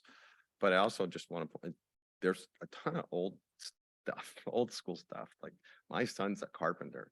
He's like in huge demand, makes pretty good money, and he's not even in union. I mean, he's just picking up jobs where he can. So, I mean, there's the pipe fitters. We have to have all those before we almost can have stuff, because we have to have that infrastructure. So I appreciate that but we're also preparing them for the, jobs that already exist and that we continue to need. The other thing, it's a thought, I just sort of just had this thought. We talk about the COVID loss, and I mean, it hurt like heck to close, to put this kids at learning at home and the teachers on the screen. And sometimes I feel like we think about it as if it's a one-off, like COVID happened. And now, it's never going to happen again. So I took a look. I mean, it's like if we look at pandemics and endemics, I mean, it's the Black Death, syphilis, tuberculosis, smallpox, yellow fever. It's like just every 500 years or so, it's just something just wipes us out. And so I understand that it set us back, but I also think we handled it really well. And I know that you guys and everybody else, we'll be fine. But it's just not the last time it's going to happen. So I hear about the COVID loss, and I think we did the right thing. So. Okay. So I have a couple of things. First of all, maybe not. Mark, are you done? Let me ask you the question. Okay, good. Because now I'm taking my turn. For the public, anybody that's listening, this is a really extensive undertaking. I know for the board members, it was about at least 400 pages of reading. And I will give kudos to you folks who have designed this, because what I'm seeing now, as opposed to what I saw a number of years ago, were sort of standardized school site plans, really focusing in on specific goal areas, which I don't think we necessarily saw before. I think everybody was on their own. So I first of all, I want to congratulate everybody for that. And I think it seems to me that y'all got together. I'm looking at the administrators now. Y'all got together and you said, these are some things that look really good that we as administrators can share for our schools. And then these are other things that are specific to our sites. And that's really the purpose of the SPSA, I think. It is a gold mine. It is absolutely a gold mine. The achievement data is revealing on many levels. And I think, as someone mentioned, and I probably will repeat what other board members have talked about, but clear and present achievement gap. Some schools are closing it a little bit better than others. It seems like everybody's working their way toward that, but that is one of, as you all know, that's one of the goals of the board. And I'm glad to see that has been translated into the school site plan. And I'm assuming that as I know, it's being also subsumed into our LCAPs as well. Super important. Something I think that I'd like and that I think I understand, but I think would be good for the public to understand, is what the MDPT is, and why those scores are so low, and what that tells us, and why it's not push the panic button because those scores are low. And then I've got a couple other things to talk about too. I'll make one comment about what you said about alignment. So it's been a mantra of Dr. Prater's from the beginning. For us to do our best work, to be the most powerful that we can be as an educational institution, we need to be aligned. School sites all the way up to the board level. So that's why he helps all of you determine what the goals are for the year in the spring. And then those are put into the single plans for student achievement, and then school sites can set their goals accordingly. So the money goes to where the goals are. We're aligned as an organization from the school board all the way down to the school site, and that allows us to do our best work. It also allows us to do professional development across all sites, because we do have common things that we do, but then give sites the autonomy that you pointed out, Mr. Unger, so that they can be, who they are as a particular school site. And then I'll let Mr. O'Connor answer the math question, but it's interesting. We received an article today from EdSource about how math needs to be a focus, and how post-COVID, or at least post-school closure, the math gap is significantly larger than the English language arts gap versus pre-COVID. Yeah, I appreciate that. I would say to your question and your thought, nothing happens by accident. It's all because of vision and leadership. And I think all of you sitting up there deserve a lot of that credit as well, to understand why we have such great alignment. MDTP, UC San Diego, research-based. When you're looking at the MDTP as an analysis in our SPSA, you have to keep in mind that when our teachers are administrating the MDTP in the 6th grade math, or 7th grade or 8th grade Algebra 1 geometry, we're using it as a diagnostic tool. You've heard Mrs. Storm talk earlier about a universal screener. We use that as a math universal screener. And so our teachers are looking to find where are students strong? What do they know? It relates back to what Mr. Miner talked about. How do we know what students are learning and how do we address where they have gaps? It helps guide that instructional pedagogy and practice as well. We talk about learning sprints with Dr. McDowell, and we talk about our work around professional learning communities and clarity. When we give a second iteration of the MDTP, we'll give that in January. It's not exactly that learning sprint that we would be looking for. Ideally, it would be about a month apart or maybe a little less. But the MDTP, if given and analyzed by the teacher with regard to the student data, it allows us to know what that learning has looked like over that period of time and where are still some gaps for our students. When we give the MDTP at the end of the school year, in some instances, we're using it as an assessment for placement purposes in our accelerated math programs at middle school. It's important for us to understand and to realize that when we're working with our students and our community, we have to communicate the importance of every assessment. And at the same time, we have to take a step back and look at and self-reflect on where are the students at in the learning process. So that's a little bit of the snapshot of the MDTP. Right. My understanding is that it's sort of a readiness check. Mhm. That it's, I think, as you put it, a diagnostic tool, not a a summative evaluation, which I guess really the SBAC would be. So it's one of those pieces that we hope informs instruction, I think is what you're saying. It's a classic example of formative versus summative. I mean, summative, that autopsy, it's a little bit late, the patient's died, as opposed to the formative, okay, Right. This is a check-in, here's where we're at in the process. So some other things that occurred to me, just as I'm reading through this, I'm seeing really the incredible amount of support that the district is giving to the school sites. And, a lot of what I'm seeing in the SPSAs is the name O'Connor and Mayfield,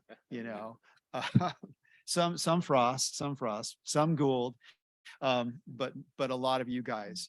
And I wanted to call out just that amount, understanding that approximately 85 to 87% of our budget is personnel. And so we're really trying to spend the rest of that, 13 to 15% on the hardscape stuff that we need to use. I was really impressed with just the work from the parent groups and the amount of funding that the parent groups give. It's super important. Lots of attention to CTE. We talked about that, especially at the secondary schools. Really, as Mrs. Sheffer said, the need for VAPA, which, as I mentioned before, should be helpful if Prop 28 passes. I'm not sure as a basic aid school district whether we'll get funding or not from that. Mr. Pinkerton shaking his head, that would be nice. We're talking at least $1 billion from the state on that. That would be really cool. I think that, as Mr. Buckman pointed out, I think we have some need to really continue to focus in on our science instruction, and I think that's going to be one of those balancing acts, how do we integrate science into our English language arts, our math, all those kinds of things. I saw some great stuff going on at Los Osos Middle School the other day. But obviously the CASP results aren't what we would like to see. And how do we squeeze that into everything else we're doing? Again, just we see these achievement gaps, some worse than others. Some of the testing shows larger discrepancies than others, which I think is kind of interesting. I was really impressed to see that all of the schools are looking at what I would call social emotional learning, but to see Leader in Me moving through the different schools. And if schools aren't using that, then what are they using to really try to engage their students in that? And I think that started at Monarch Grove. I believe, did it not start under your principalship, Mrs. Storm? And to see that really working hard in the schools. That Mr. Buckman did mention the Title I money. It is significant for those Title I schools. And that's why for anybody who might be listening, it's so important for parents to fill out those statements from the district, which are completely confidential, because it absolutely is money that goes back to your schools. I was impressed by seeing things like hands-on electives at Pacific Beach. You know, that was pretty cool when I read that, and understanding that they're hiring another, you know, I think 0.25 CTE teacher to help with, I believe, some construction projects, which is going to be super cool for them. Thinking about what Mr. Scaldi said, Mr. Meinert said, you know, we're working on clarity, and I saw clearly the theme of clarity throughout all of the school site plans. And when Ms. Dobler-Drew and I visited Morro Bay High School, the questions that Mr. Scaldi was talking to the students about absolutely reflected that notion of clarity. You know, we really talked about that in the chemistry class. I was pretty impressed with that. You stole my thunder on esports. You know, when that just popped out at me at Los Osos Middle School. I was really happy to see that. And then I'll just close with the fact that I want to acknowledge Los Osos Middle School, Carl, and those guys aren't here. First of all, a couple things. They have special education, and you guys all may have this too, but they had, I think, 2 special education teachers on their school site plan committees, which I was really stoked about, as well as I think 4 students, and one of their students is the site plan chair.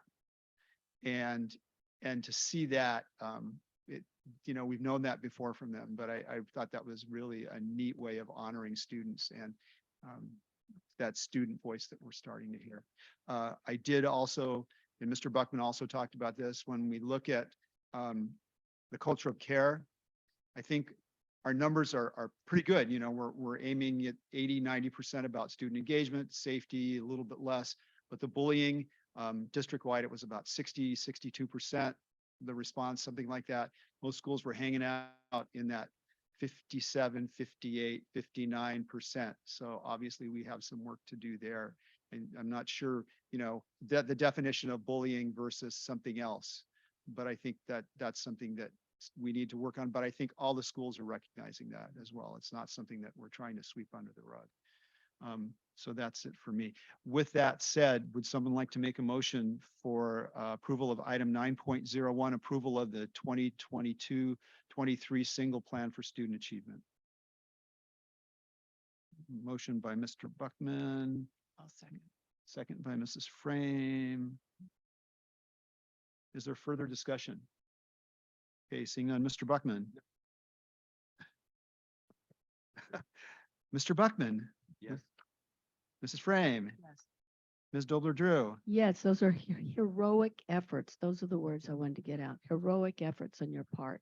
Absolutely. Mrs. Sheffer. Mrs. Roger. Yes.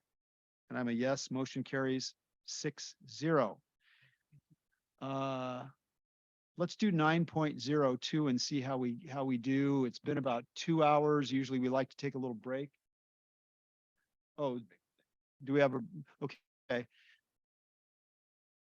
Yeah, let's see. Why don't we go ahead and do the iInnovate first, and then we'll take a short break, because I think after that we'll hear the safety practices, and that could be a little bit of a longer discussion.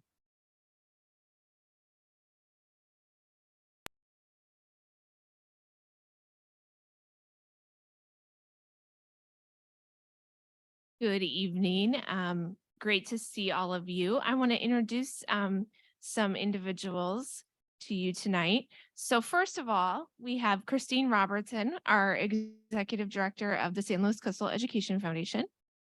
And next to her is Sasha Jefferson, who I don't think you have had the pleasure of meeting yet. She is one of our iInnovate instructional aides. And then right behind me is Sarah Garcia, one of our iInnovate TOSAs, and I know she did some presenting via Zoom last year. We are missing 2 members of our team. Katie Peters is not able to be here. She's Sarah's TOSA counterpart.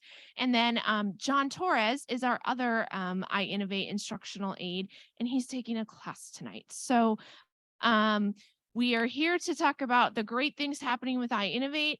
And I so appreciate the comments about science and social studies integrating with everything, the other subjects, because that is the work of iInnovate. How do you integrate and bring that really engaging, relevant, hands-on learning. So starting us off, we have the mission of I Innovate, and it goes back to that integration with standards, right? Connecting classroom learning to the outside world. And some of those, people call them soft skills. I think we should call them power skills, right? Collaboration, communication, and building in some of those things. So that is all the mission of I Innovate. And then why I Innovate. So a couple things jump out. There's a lot on the Youth Truth Survey from our students and our parents and even our staff asking for more relevance and more engaging learning. Thinking about things like esports, right? And then content knowledge matters. And I know we had a discussion earlier this year about the importance of like the science and the social studies and the vocabulary and building all of those things, background knowledge to really be a successful reader. You need content knowledge, right? I think we would all agree, knowledge matters. Business leaders are sharing with us that students don't have the essential skills for the workforce. So how do we develop those? And then this starts to expose students to some of those CTE pathways or some of those things with Reach 2030, at the elementary level, and not, funneling them into one thing, but just exposure of a lot of different things. We want kids to experience all different things so they can decide what they love. So I Innovate really has 4 big priorities this year. The first one is around the learning experience designers. These are teachers, I'm going to let Sarah talk a little bit more about this, who volunteer to teach the I Innovate lessons and really get in there and be like the first ones, the first penguins that jump in that water. And then the second one is around equitable entry task exposure. So this is the 8 times in the lab for the entry task. We're going to talk about that more in a minute. And then really refining and developing the units. So those I Innovate units, making them even more integrated, more rich, and kind of just really beefing them up. And then the last one is student IT teams. You may have heard of the Sinsheimer Lab Rats. They're a little bit famous. And so this is that concept, but now at all 10 elementary sites. So I'm going to turn it over to Sarah Garcia to talk about learning experience designers. Hi, everyone. So we have a group of amazing teachers. They volunteered. They're learning experience designers. We started this with a dream that some would sign up out of a pandemic, and we got 30. And this year we have over 50. And so we're growing. And these 50 teachers met with us at the beginning of the year at ACI Jet. We kicked off our year. We wanted to inspire them just like they're doing with these cross-curricular units. And so this is a picture of them at ACI Jet, and they're doing a design challenge. And so they're teaching these cross-curricular innovative units. And so they're integrated throughout their day with a lot of content areas. So science, social studies mostly. And then they get support from Katie and I, and we are in there. I was in 3 classes today, rolled up my sleeves, jumped in there and just support them where I can. We do a lot of planning meetings, how to roll it out in the time that they have. And yeah, so that's our learning experience designers.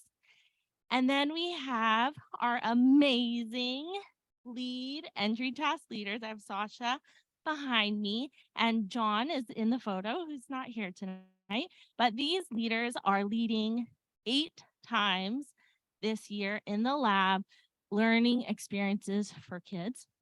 And so the teacher is present for these experiences. And it's also very cool because they get to see how things work in the lab. And then it's also integrated with their content standards. And so they are just getting a little taste of what the lab has to offer, and all students are getting access into the lab, which is my favorite part. And then this is a little bit more about the units that we've developed. So there's one unit per trimester, and it's integrated with science and social studies, and it's focused on surface, deep, and transfer. So surface is that content knowledge and what you need to know. The deep is the talking about it, and then the transfer is applying it to new circumstances. We've been working really closely with Michael McDowell to increase the depth of these units and strengthen them. And also, what's really exciting is we've integrated them with habits of mind as well. So, for example, kindergarten has 3 cross-curricular units, and those units are threaded together under the umbrella of curiosity. So their focus is all around enhancing and experiencing curiosity through the lens of these 3 units. And so each unit has something new to bring. They are balanced in science and social studies with math, English language arts also embedded in there. And they are connected as well to the REACH 2030 jobs plan. And so this just gives them a little bit more of an experience of potential jobs that could be out there when they graduate, and they get a taste test through the units, which is pretty neat. And lastly, we have our student IT teams. So these are our official student IT team members that it was launched this year. Last year, we did a pilot with Sinsheimer Elementary, the lab rats. You might have remember that video we shared with you. The lab rats inspired us to create the student IT teams at every single site.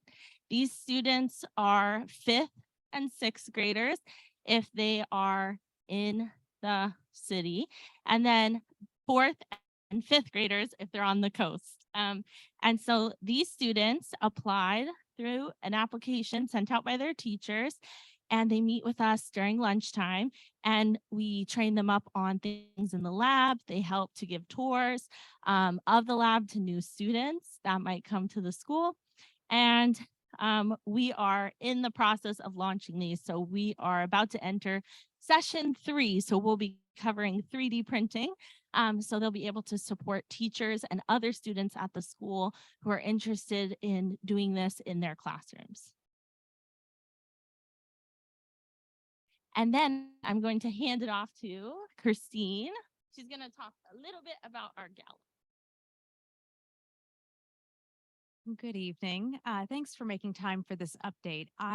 Before I talk about the gala, I just want to just acknowledge what an amazing couple of years it's been. I mean, through the pandemic, we've heard a lot about the pandemic and the impacts, and oftentimes, that can be focusing on the challenges that we're trying to overcome. I have a little bit of a unique perspective in my role that I'm out interfacing with folks in the community. I'm interfacing with other education leaders, whether it's in the community college or the university space or other neighboring school districts, and talking to different leaders who are trying to work with the education community to meet some of these big needs that are happening out in industry or in our economy. And so it's from that perspective that I get to look back into what's happened in San Luis Coastal over these last couple of years. And I remember when I Innovate was just like a draft logo on the computer that Kim McGrath and I were dreaming together about, wouldn't it be amazing if? And so now to be standing here a few years later and to be hearing the threads of this work showing up throughout the district, talking about what's happening at our middle schools, what's happening in the high schools, the way that our administrators are thinking about these integrated opportunities, the way that Dr. McDowell is elevating these conversations through an aligned professional development strategy. What I see happening is a district that has an appetite to do great things for kids and to look up. So often, K-12 is perceived to be so focused on these requirements, state testing, mandates, the regulatory compliance. And K-12 is perceived as losing perspective. And tonight I hear so much big thinking and perspective. And really that's what we're trying to support through iInnovate, is looking 10, 20, 30 years down the road and say, to the best of our ability, how can we set kids up to both love being in school and find joy and creativity, and to have that curiosity piqued and then have outlets for that discovery, but then translate that into real economic power when they leave our system, so that there's economic mobility, particularly for our underserved and underrepresented populations in the district. So this is exciting work. And our gala was really our first opportunity to tell that story to our community, to our donors and individuals in the community that we hope will engage as new donors. So what was fun about this event is in the aftermath of it, and thank you, so many of you were able to join us, and that really meant a lot. And I think it told a key part of the story, which is the partnership between the foundation and the district. But as I had a chance to debrief with many of our guests and many people out in the community whose opinions I really value, there was an amazing theme that came out of their comments. And that was, of all the events we go to, all the galas, all the dinners, this was our favorite. And as much as I would love to take credit for that and say, oh, I'm just the world's greatest event planner, it had nothing to do with us. It had everything to do with the fact that our students were front and center, and our students told the story through the things that they were contributing to the event. So again, many of you were there, so you know this, but we started off with our reception, which was our student marketplace. And we had our high school bands that were playing the music for both our reception and our dinner. And then we had representation from our elementary, middle, and high school programs, whether it was our iInnovate elementary students who were doing laser cutting on site and showing off either holiday ornaments or cutting boards. We then had our middle school students from Los Osos Middle School who had designed and made beautiful jewelry that they were doing through their STEAM program with Mr. Curran. And then out of San Luis High School, Zach Roper was there, and they were showing off their silk screening and making t-shirts live. And so we had a lot of community members that left with wonderful swag from the event. And then as we went down into the dinner, again, we had another band that was playing the dinner event. All of our centerpieces, which you can see in the middle picture there, were done by the floral design class at SLO High School.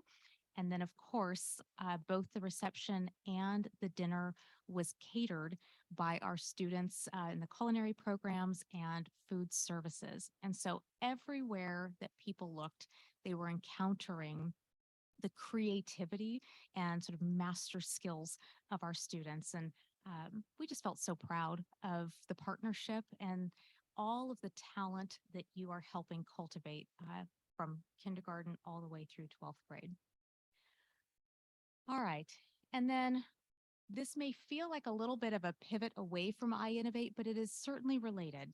So we are in the middle of our round of teacher grants this year. So we opened up an application period that has now closed, and we're in the review phase of the teacher grant proposals.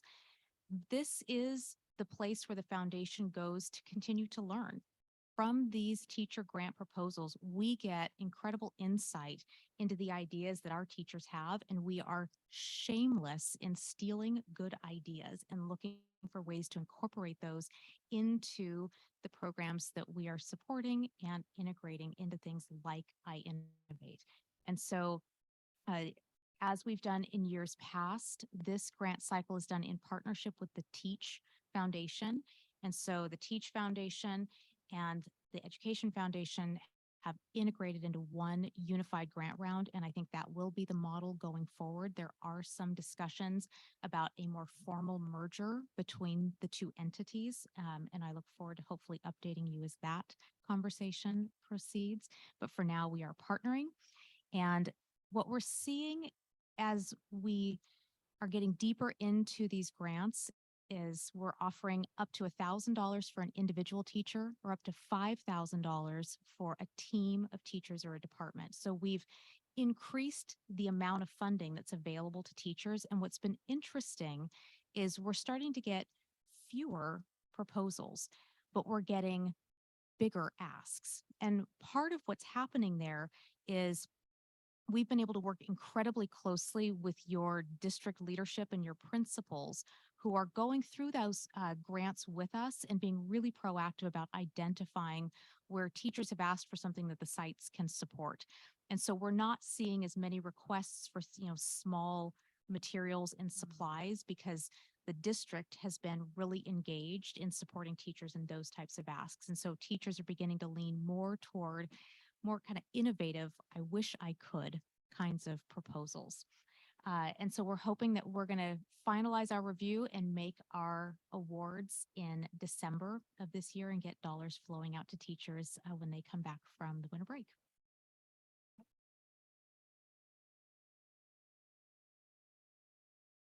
Okay. Well, the motto of I Innovate is the future is a place we create.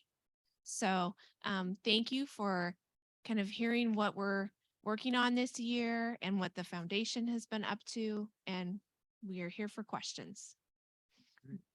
Mrs. Frame.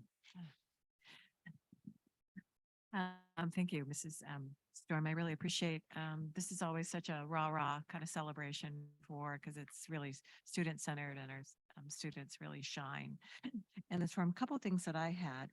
One was, many questions.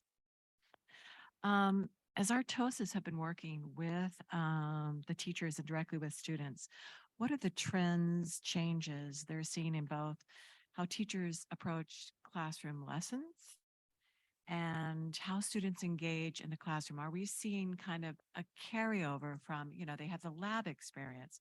Are we also seeing kind of that carryover? Our teachers talk about just, one of the things I was curious about. Can someone speak to that? So I'm gonna start this off and then I'm gonna turn it over to Sarah.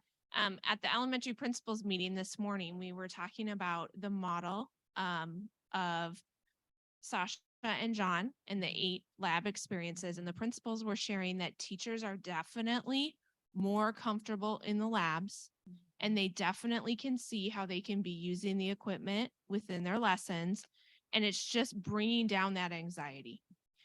The interesting thing about the I Innovate units is that the LED teachers are doing is they don't necessarily need to be in the lab. Right. Depending on the unit, they could spend the whole entire time in the classroom. So I'm going to let Sarah kind of speak to if she's seen that kind of those methods like pick up and carry into other subjects. But we did grow from 30 to 50. So there's some momentum there for sure. Sarah, do you want to? So yes, I'm seeing teachers from our previous cohort. The units are the same this year. So a lot of them are like, I love this and I have this extra thing that I want to try. Will you talk it out with me? And so we're having pre-meetings with them to create these like super units with them, which is really cool. And so in terms of students, the engagement is just, I'm trying to keep up. I just had a conversation with the student today who's like, okay, I'm on the student IT team and it's really great. And like, can we start making our own apps? And I'm like, okay, I'm gonna have to go learn how to do that. So the momentum is growing and their interest is growing. I've seen kids say, I want to be a computer programmer now. I didn't know that was a job, but now that's all I want to do. And so it's really, I'm across the board seeing interest in these opportunities that we are presenting. And what's even more fascinating is students that typically wouldn't have engaged, they're 100% like honed in and ready to try new things. And that's been probably the most rewarding. Well, that's what I was thinking is that as these students experience this kind of disequilibrium kind of in the lab when they don't necessarily know an outcome, and then they become more comfortable with that. And so perhaps in the classroom, they take greater risks and challenge themselves in different ways, whether it's through the arts or whether it's through a math lesson or something like that. The other thing I had was I know that there's a baseline of number of visits that every school is committed to doing. But I'm wondering for some of our sites that perhaps they just don't have as much knowledge or awareness, family backgrounds or stuff. Do we have a method for above and beyond lessons for that particular school? And I know it's that time element as well, but what does that look like? Could you talk to me a little bit about that? So right now they're in 8 times consistently.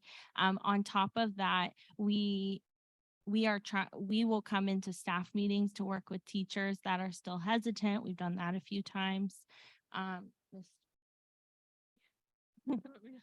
I'm like there isn't really a systematic approach to above the 8, but what our messaging is you can always go in the lab as long as you're doing something like productive and curricular, right?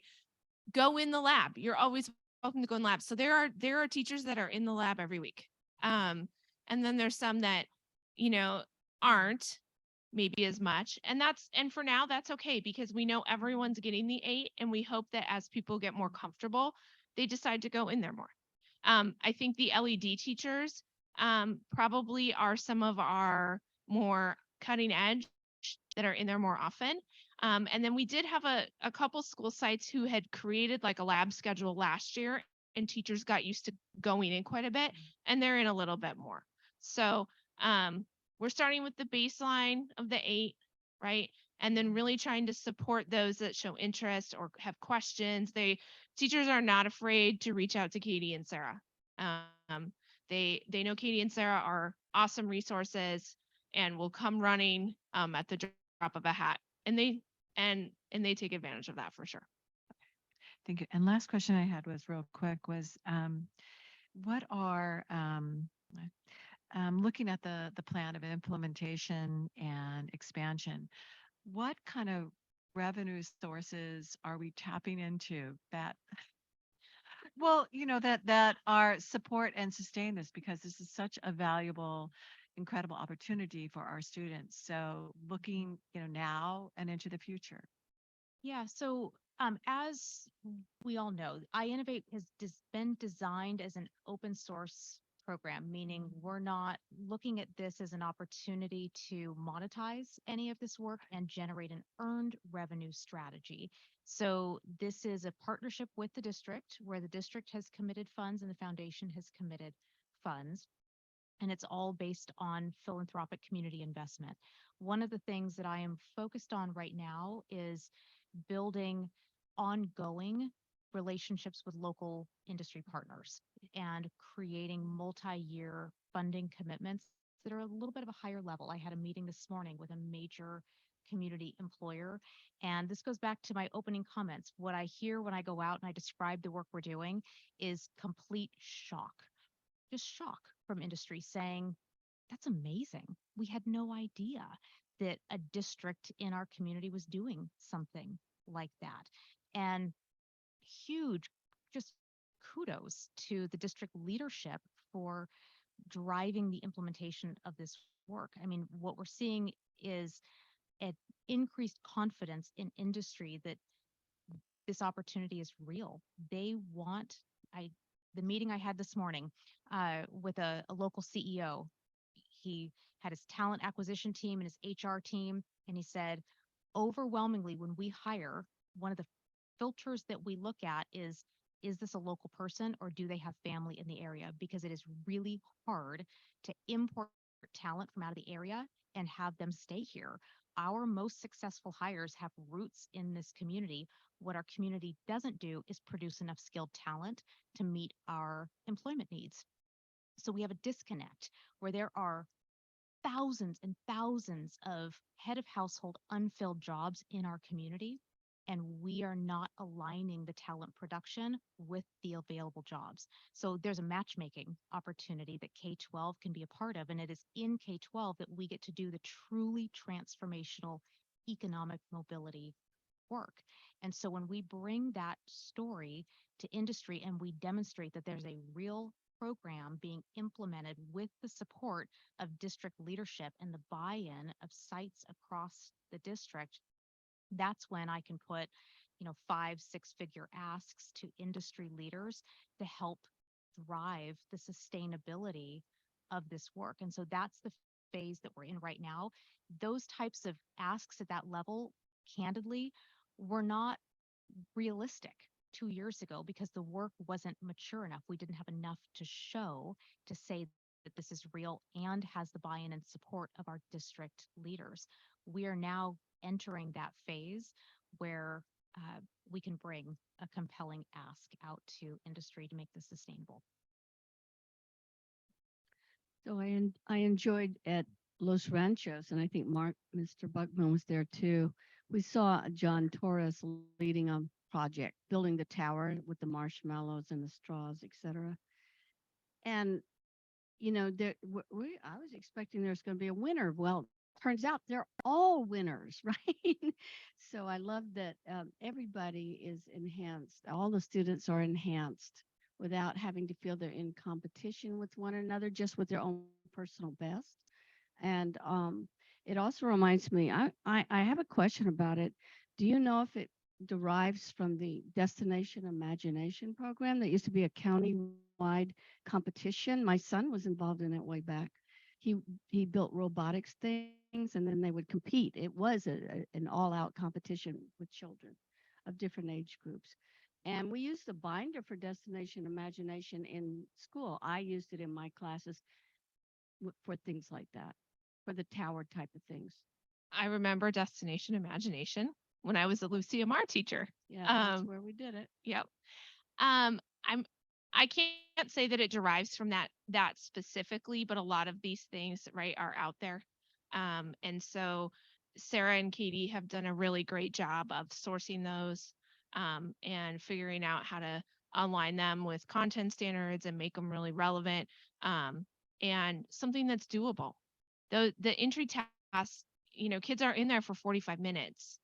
Well, and you were a teacher, that's really like 35 by the time you get them in, right? And so finding those things that are meaningful and engaging and quick, they put all of that together and then have really trained John and Sasha in the delivery. So kudos to them. He did a great job. I'm sure both of them do. I just happened to see the one. Yeah. Yes.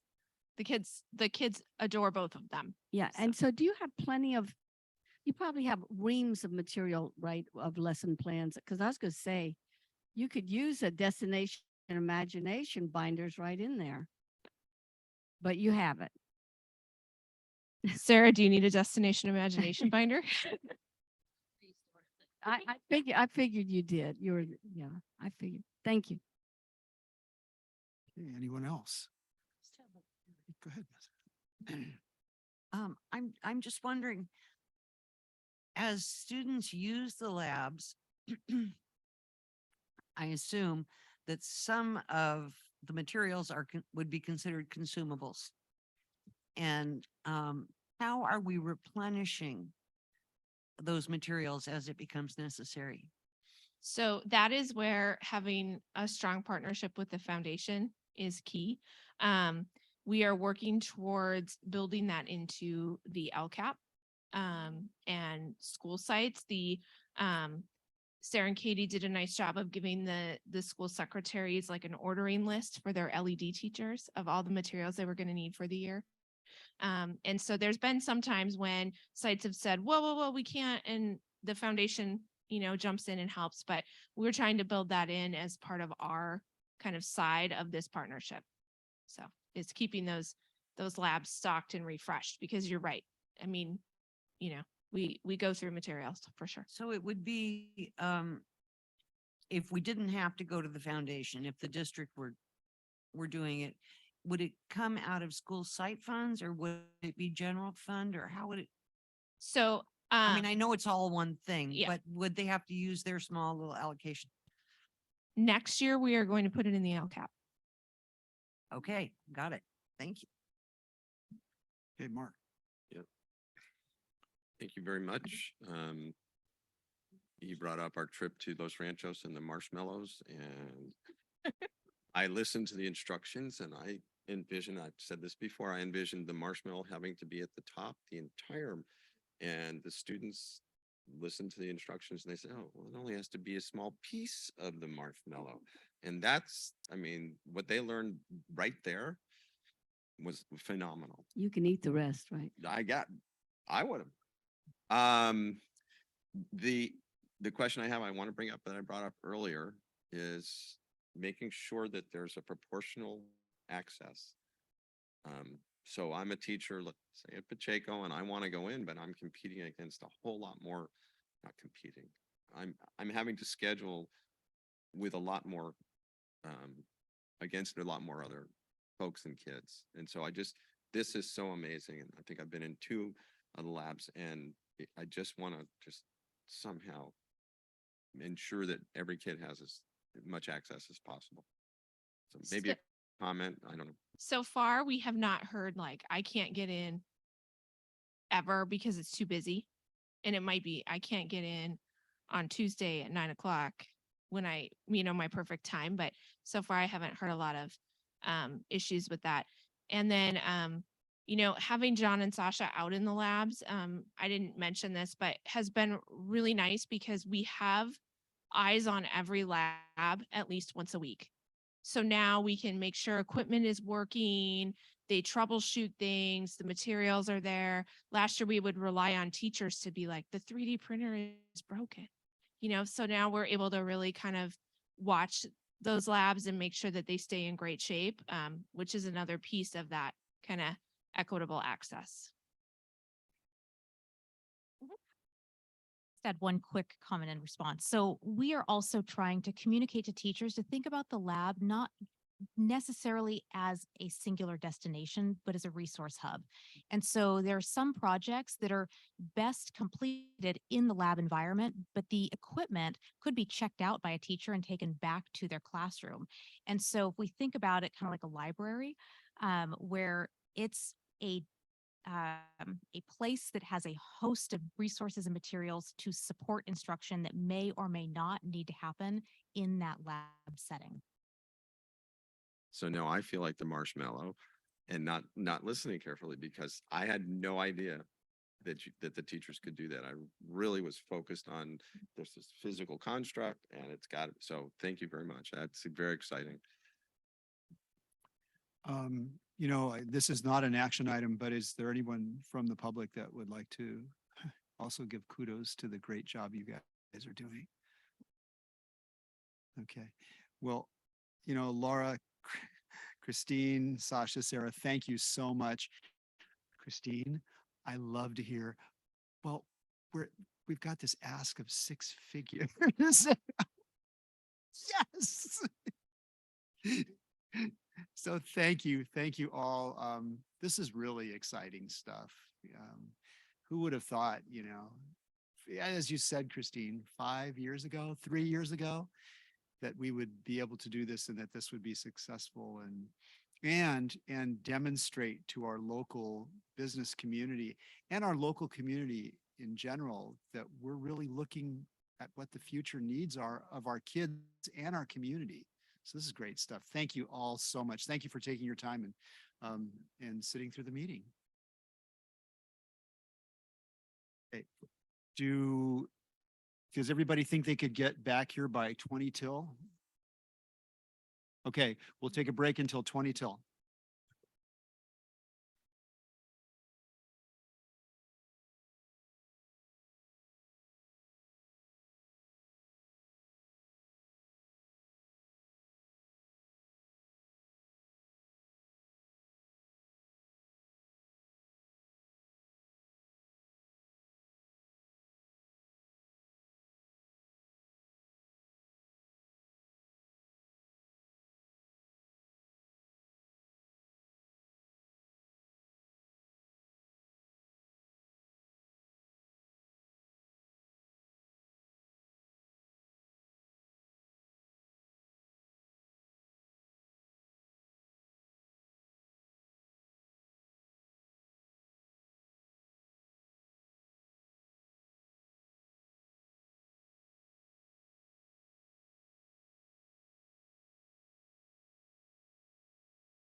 Site safety, item 9.03. This is not an action item. This is also a discussion item. Sites or safety practices update.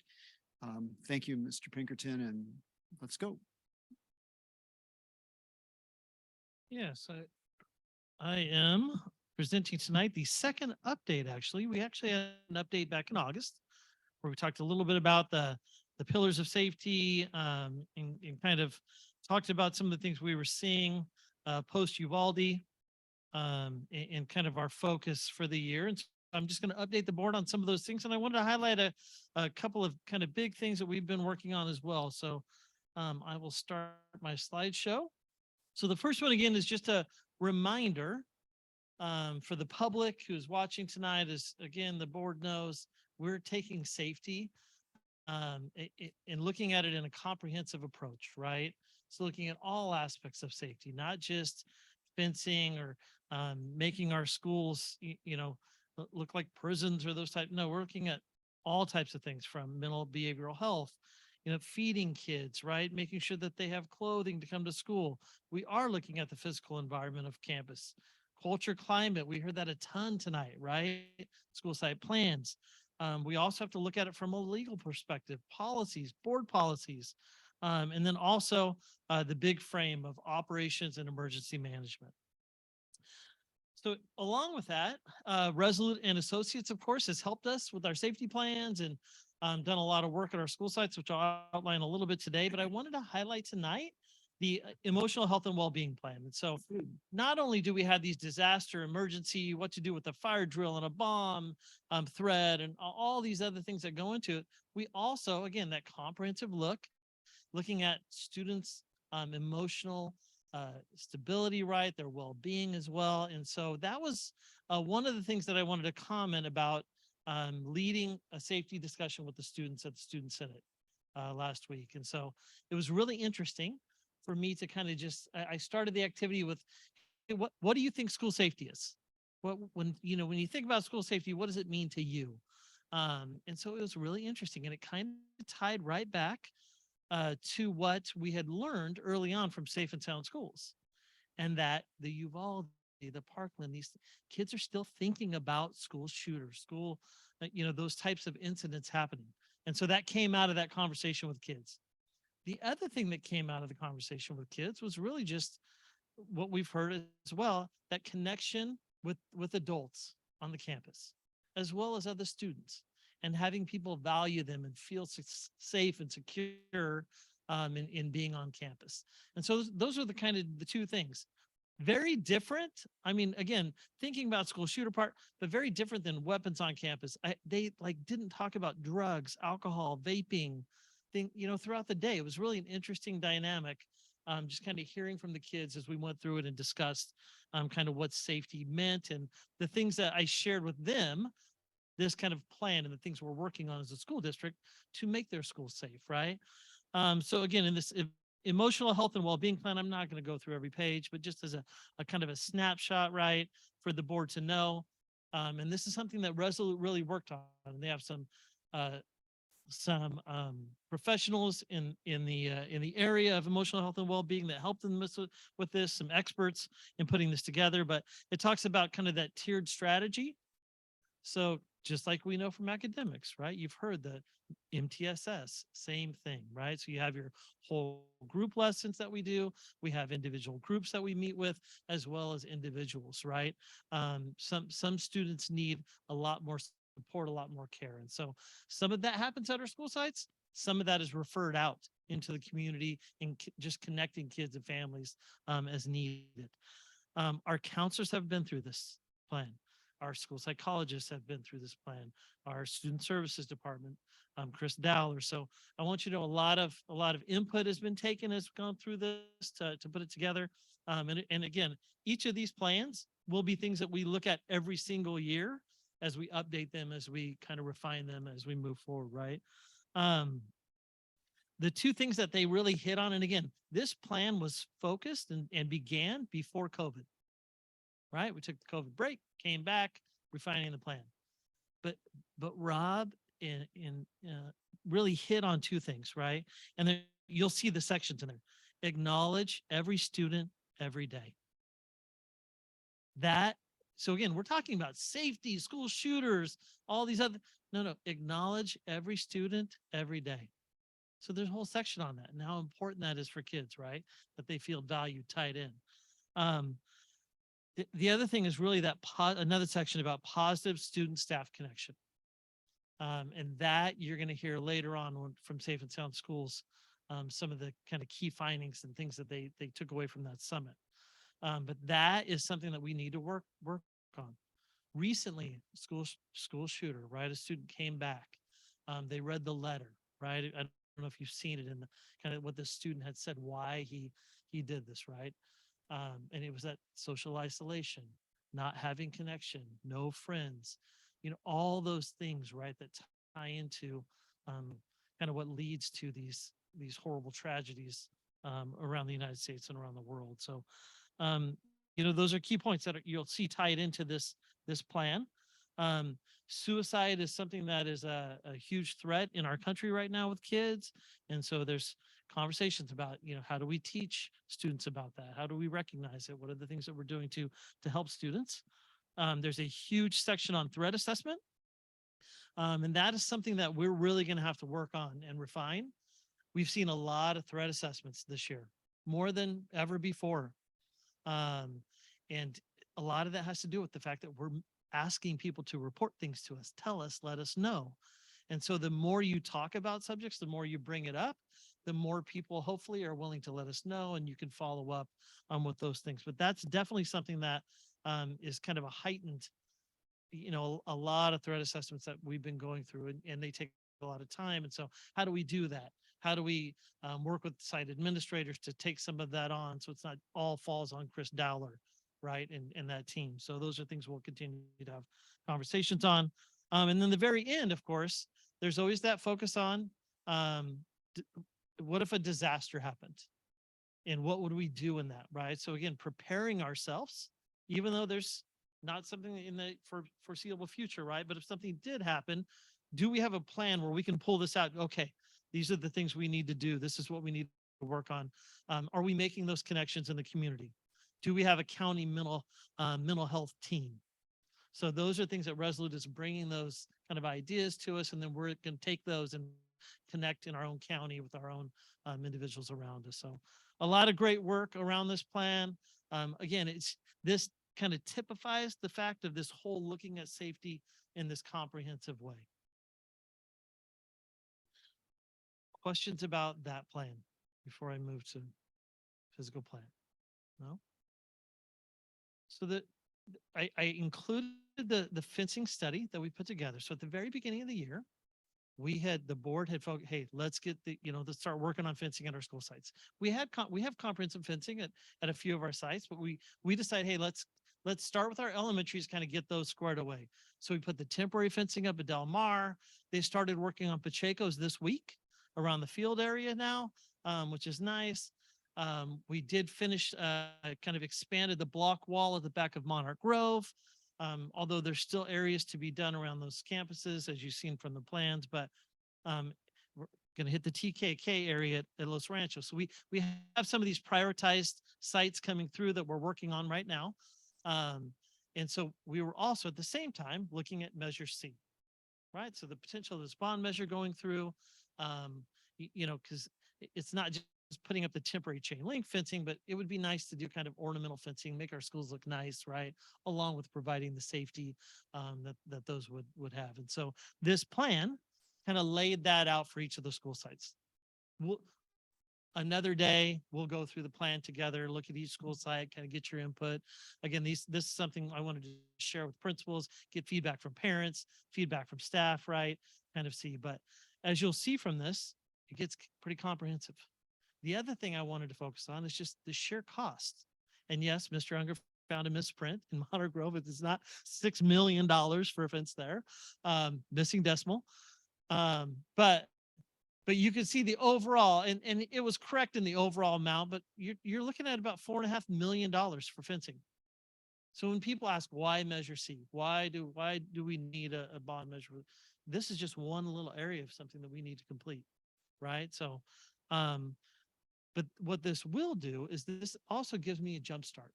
So should Measure C pass, we'll be able to quickly work with the board, work with our sites to get those projects going, right? So there's a handful of things I want to be able to jump on should the bond measure pass, show people, right, that what we're doing. So HVAC, air conditioning, fencing plans, safety, some of those types of things that I think would be nice. Field improvements around the campus, things we're hearing. Now, we did leave off PB in the fencing plan.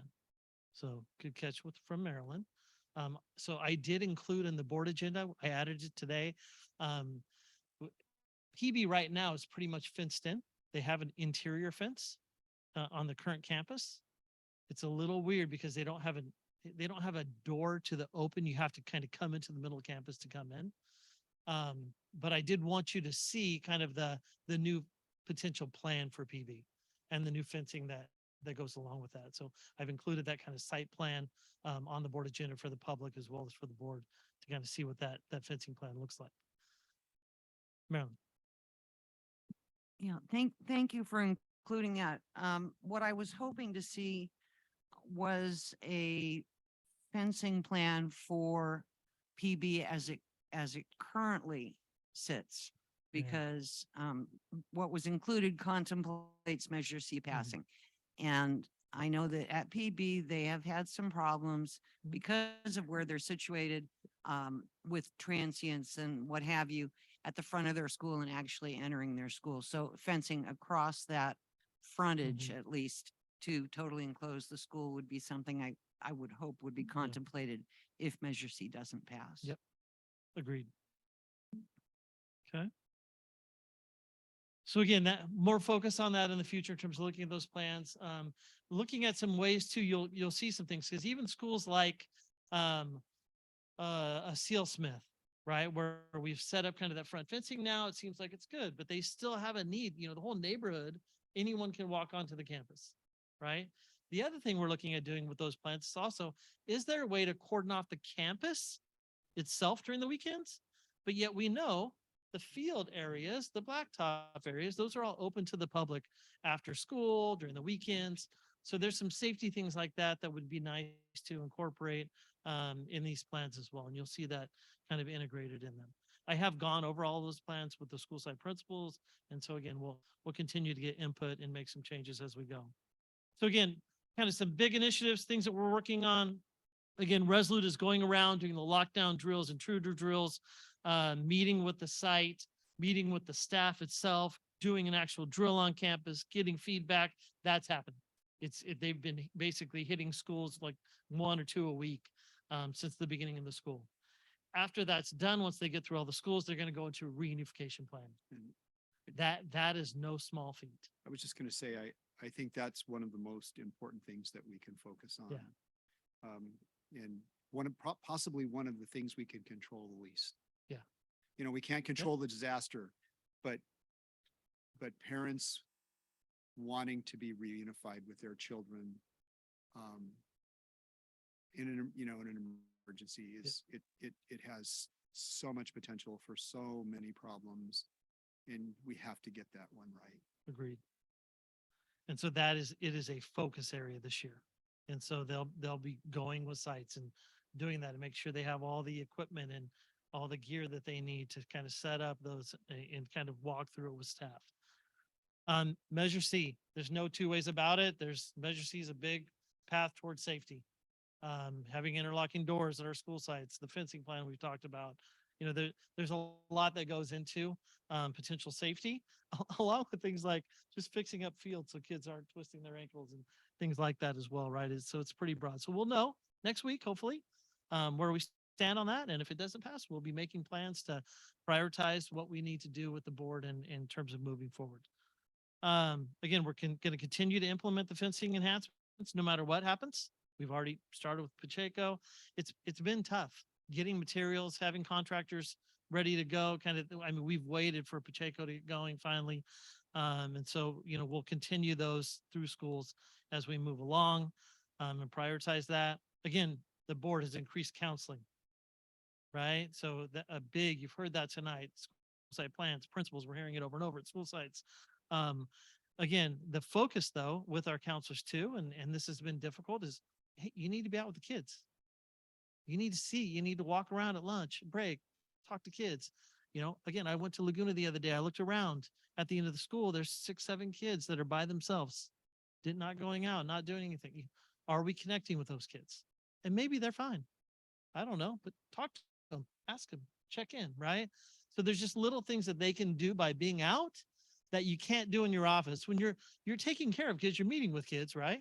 It's not like they're not doing work when they're in their office, but there's just something different about walking around and kind of visualizing, seeing what's happening at the school.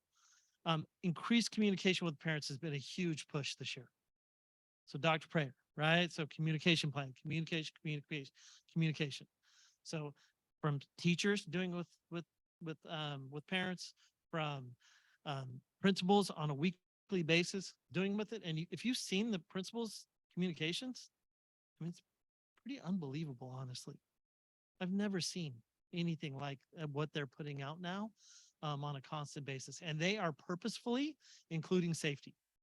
Okay, when they do a lockdown drill, before the lockdown drill, let them know this is what we're going to do. This is what you should expect. Talk to your kids about it. You know, all of those kind of conversation pieces that I think help tie into, again, this safety awareness around our school district. All right, I'm done. I'm out.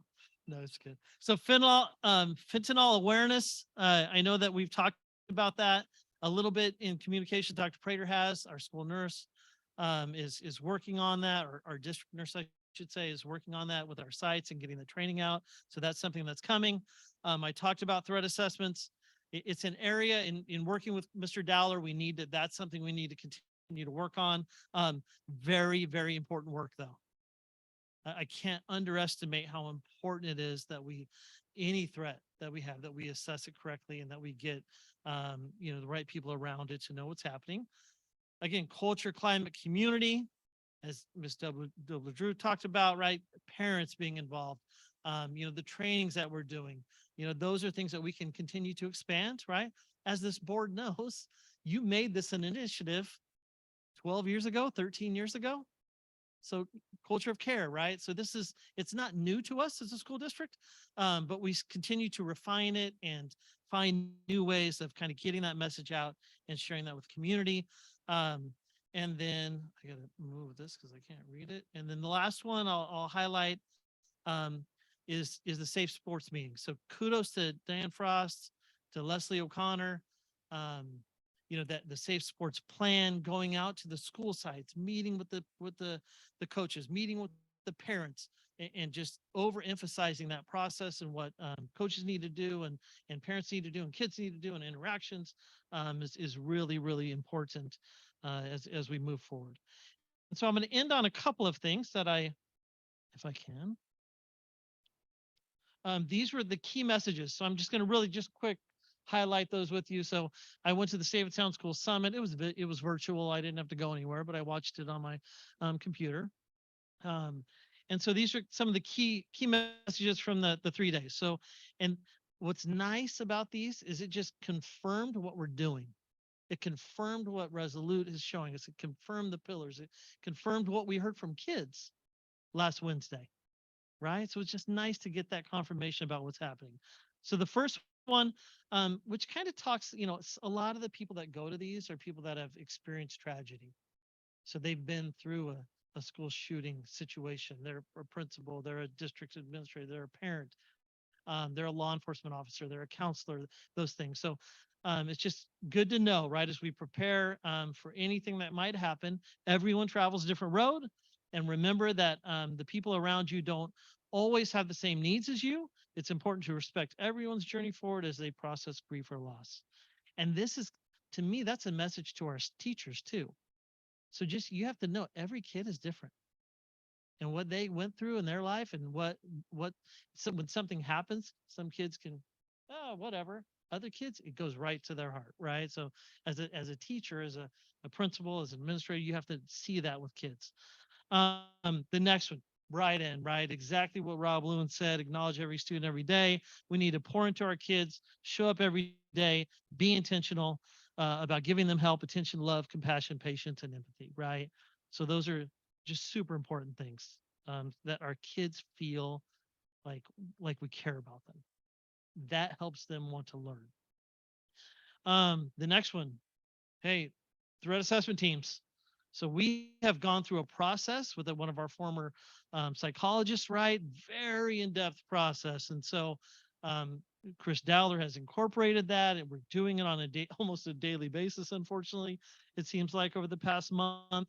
But it's really important that you have a very, a multidisciplinary team that looks at these threat assessments and basically, ensures that we're handling potentially violent situations and making sure that people are safe, as well as pointing those students into the right path, right? Into a positive direction when they find out that something's going on. Again, in the aftermath of tragedy or crisis, people in leadership positions often need to step back. You need to look at yourself, right? Make sure that you're okay, because you need to be okay before you can help somebody else, right? These are kind of just confirming things that we all know in life. And then day 3, the last one, and again, very little about drugs, alcohol, and tobacco, vaping things with the kids on Wednesday when we were talking about this. But I know it's an issue. I know it's a problem. And so they talked about just in terms of how students are able to hide, deceive, conceal drug paraphernalia, drugs, alcohol. So they had a resource officer there kind of showing these different items. I know that both of our sites have been through trainings like this at the 2 comprehensive high schools. But that's something too that I think it's still good. It's a knowledge that our teachers, our staff, our administrators need to be able to look for and know what's there. And then lastly, super important again, we'll end on, and this is the way, when I walked around Laguna that day and I saw the kids by themselves, you wonder, like, have they talked to anyone all day? Has anyone said hello? You can go through school, go through class without literally not speaking to anyone all day. And so social isolation is one of the greatest threats to school safety. Okay.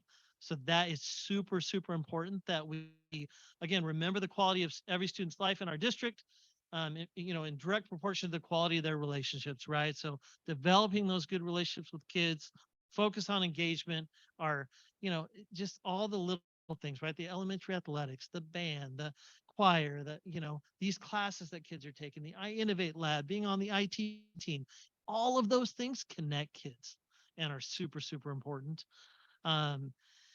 And again, creating that culture of connectedness by leading with joy, love, right? So students feel empowered and valued. And so that's at heart of what we do on a daily basis, right? Or need to do in our school district. So that's safety. It's not just the fence that people focus on or whatever. It's really, these are the key things that we need to focus on in our school district. And I think we are. I think the board hopefully has heard that and continues to hear it on a daily basis. Ms. Dawson, is there anybody from the public that would like to talk to us about this? Mr. Banfield, come on up. So hold on just a sec. We have a timer and everything. And so we'll get the timer up there. A couple of weeks ago, I happened to listen to Dave Congleton. And he had invited someone on that was opposed to Measure C. So I took a moment and phoned in and I said, I happen to know that our district is really concerned about school safety. And he tried to say, well, how do you know? How do you know? I said, no, I talked with the superintendent. And the lady was going on and on about oversight with Measure C, making sure the funds would be used for what they were. I said, I know that they will. But anyway, I know that school safety is a big component of Measure C. So thank you. Thank you. And I believe that there will be another Measure C discussion on Mr. Congleton tomorrow at 5 o'clock. Yes. Is there anybody who has questions? Ms. Sheffer. I don't have a question as much as a comment.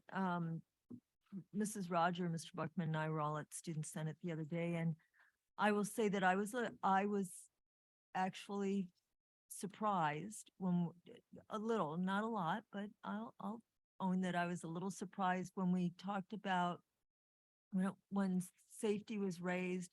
And I think because I had Measure C on the brain and thinking in terms of dollars and cents and, physical environment safety, because that's a big part of Measure C. And it's a really important part of Measure C. But I think that listening to the students talk about some did fencing was on there, but not nearly as much as connection. How much deeply they communicated out at all the grade levels, from the upper elementary grades to middle school and high school, how important connection was and connection to a trusted adult. So of course, this is right on, it agrees with that, but just how crucial those relationships are. Great. Yeah, Mark. Thanks. I want to second what Ellen just said. It was so plain and so clear. I mean, in walking around there, I think every single school site, and I think almost every school was there, elementary, middle school, brought up student connectedness, and almost every single one of them actually used the term adult to trust, something similar to that. So this is right on target. I'm really excited about the fencing, I guess, and I'm sort of very sad about the fencing. In San Luis Obispo, we're watching all the freeways are being fenced. First, we won't go to the reason, but sometimes I wonder whether we're fencing the bad stuff out, or whether we're fencing us ourselves in. But besides that, it's fencing's a balancing act. So I'm going to tell you a story about when I grew up. So I grew up in New York City. PS 193, my elementary school, had a 2-story fence around the yard. There was no park that we could walk to. We were little kids. We used to climb over that fence probably 2 or 3 times a week. I have a scar on my chest where I slipped a little bit at the top, and to play stickball. And so it really is going to be a balancing act and I see it, and I'm sure that the district can meet the challenge, but unfortunately, it's a sign of the times. Marilyn.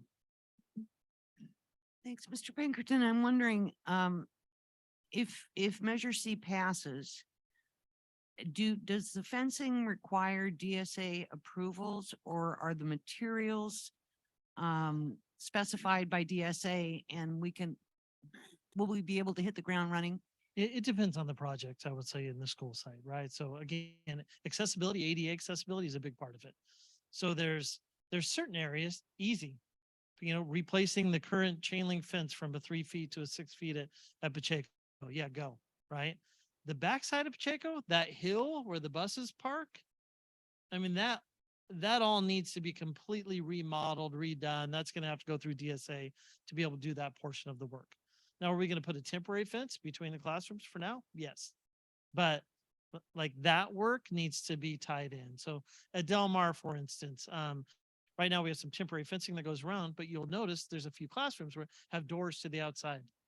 So we would like to have the ornamental fence go around that, right? Well, you have to look at the walkway, the sidewalk, you have to make sure you have those access points, right? From an ADA standpoint. So some of that will have to go through the Department of State Architects, but a lot of it we can begin all along. I mean, almost the entire campus, like at Los Osos Middle School, along the whole back end, the sides, Laguna Middle School, all Los Osos Valley Road. Right. So there's a lot we can do to get started. Thank you. And the plan just gives us a jump start to look at it. I'll just say something about the fencing, because we had the nice fencing like you have here at the Slow High, and a single entry point in the last school that I taught at. And there, it was a double-edged sword. I mean, it took the park, what they call the park, away from the low-income surrounding neighborhood in which I taught. And so that was the downside, like Mr. Buckman was saying. On the other hand, there was quite a bit of chaos with parents wanting to go talk to teachers at any and all times of day. Yeah. And also kids that would wanted to come and run and jump on the roofs on the weekend. So there was a lot of danger and liability set up. There was a lot of trash, and just they don't have to deal with that so much now. And so they have a nicer area to go to school in. And there are probably times when they have community events there, but things are going to be a little more organized than chaotic like prior. I know that our sites have really valued the badges, the visitor systems. I mean, it's much more, strict in terms of having people on campus now. And honestly, I think it's been a positive thing at most of our sites. I bet it But is. I mean, I will have to tell you, like our community, our schools are wide open on the weekends. Like we open them up. So what would be nice with these plans is if we could literally cordon off the school part of it, the classrooms part, and then have the fields and blacktop area open, those types of things. So I know that varies at certain districts, but we've been pretty open about letting the public use our facilities, because it is really a lot of places that is their community park. True, but there's a fine line between the boys running on the roofs, and Agreed. jumping from building to building, Yeah. thinking they're Spider-Man or something. Yes. Very true. And we deal with that at a couple of our school sites now. Anybody else? Thank Okay. you. Well, thank you very much. Really appreciate it. 9.04 proposed revisions to board policy 3230, federal grant funds, first reading. Yes, thank you very much. This is a first reading. It's a mandatory review for federal grant funds. It requires the district follow all regulations when using federal grant funds. They're talking about managing the funds, inventory of purchases, and they also mention performance reports. And that's where a minor change in this policy is required through GAMUT. They've changed reporting time from 90 days to 120 days, which is really good for our directors who have to submit these performance reports. My recommendation is that this comes back for a second read. Actually, since it, as I understand it, as I read it, it's just a minor change. Minor. I would suggest to the board that we go ahead and waive the second reading and go for a vote on this tonight, if there are no objections to that. Yeah. Go ahead, Mrs. Roger, and then I'll go to the public. Yeah, I'm happy to do that. I just had a question, Mrs. Frost, about when they talk about federal grants, is Title I considered a federal grant? Title I would be considered a federal grant. Mr. Pinkerton might be able to help us with some other federal grants. There's just a huge list of opportunities. Yeah. Mr. Pinkerton?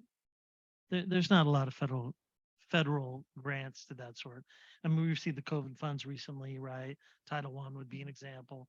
I believe, we have some special ed funding that comes from the federal government. There's potentially some mental health funding coming through that we're looking at and trying to receive. So that's pretty much it. So this would just be additional time to complete the work that we've already been doing in terms of reporting. Yes. Okay, thank you. And very strict reporting with any federal funds that we spend. It sure seems like it. Yeah. Yeah. Okay, Mrs. Dawson, is there anyone from the public that wants to address us on this item? Okay, seeing none, I'll bring it back to the board. Would someone like to make a motion? Okay, Marilyn. Okay, hold on just a second. And that was Eve. Okay. Is there any further discussion? Okay, I'll bring it back to the board for vote. Marilyn? Eve? Yes. Ellen? Mark? Evelyn? Yes. And I'm a yes. Motion carries 6-0. Thank you very much. 9.05 proposed revisions to Board Policy 5141.6 School Health Services, first reading. And I'm going to let you go ahead, and then we do have some public comment on this topic. Okay, very good. Thank you very much. It is 5141.6 School Health Services, and this is a board policy that is coming back to the board. We looked at this originally in early October and have reviewed it after Board of Trustee input, after public input. You will see some changes to this policy. We added a descriptor of preventative when we talk about the health services throughout the document. We identified the health services that would be provided to students through this board policy. We identified vision screening, hearing screening, dental services, and physical exams that are voluntary at our high schools for participation in athletics. We also removed the word center when we described the services that were offered on our campuses. You'll still see mobile vans, but you won't see centers associated with campuses. There is some discussion about the end of this policy where we talk about program costs and revenues, and that was struck through by one of the reviewers on this. If you look at the services that we are recommended be approved through this, right? Vision and hearing, athletics and dental, those are not revenue generating services. Vision and hearing are required. Those screenings are required by public schools, and our nurses provide those services. We do have some cost of equipment, but it's minimal. Athletic physicals are not revenue generating. Dental services are a service offered to families who qualify, paid for through Medi-Cal. So the idea of reporting annually on this at this point, unless in some future board meeting, the board approves other services, doesn't really make sense. There might be a little bit of Medi-Cal income, but that is already reported to the board through some of the budget work that Mr. Pinkerton does. So those are the changes. My recommendation is discussion and approval tonight because we've already seen it 2 times, and these changes I think are pretty indicative of comments that we've received. Mrs. Sheffer, would you like to read the public comment, please?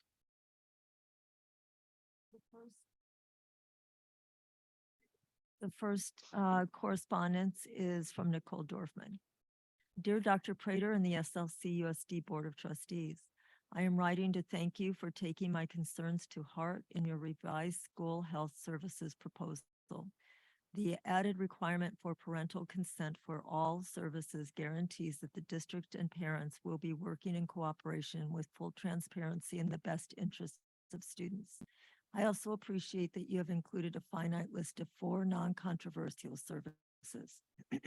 Vision, hearing, dental, and sports physicals, which represent programs already being provided by the district and which have long been offered by schools and welcomed by parents throughout the nation.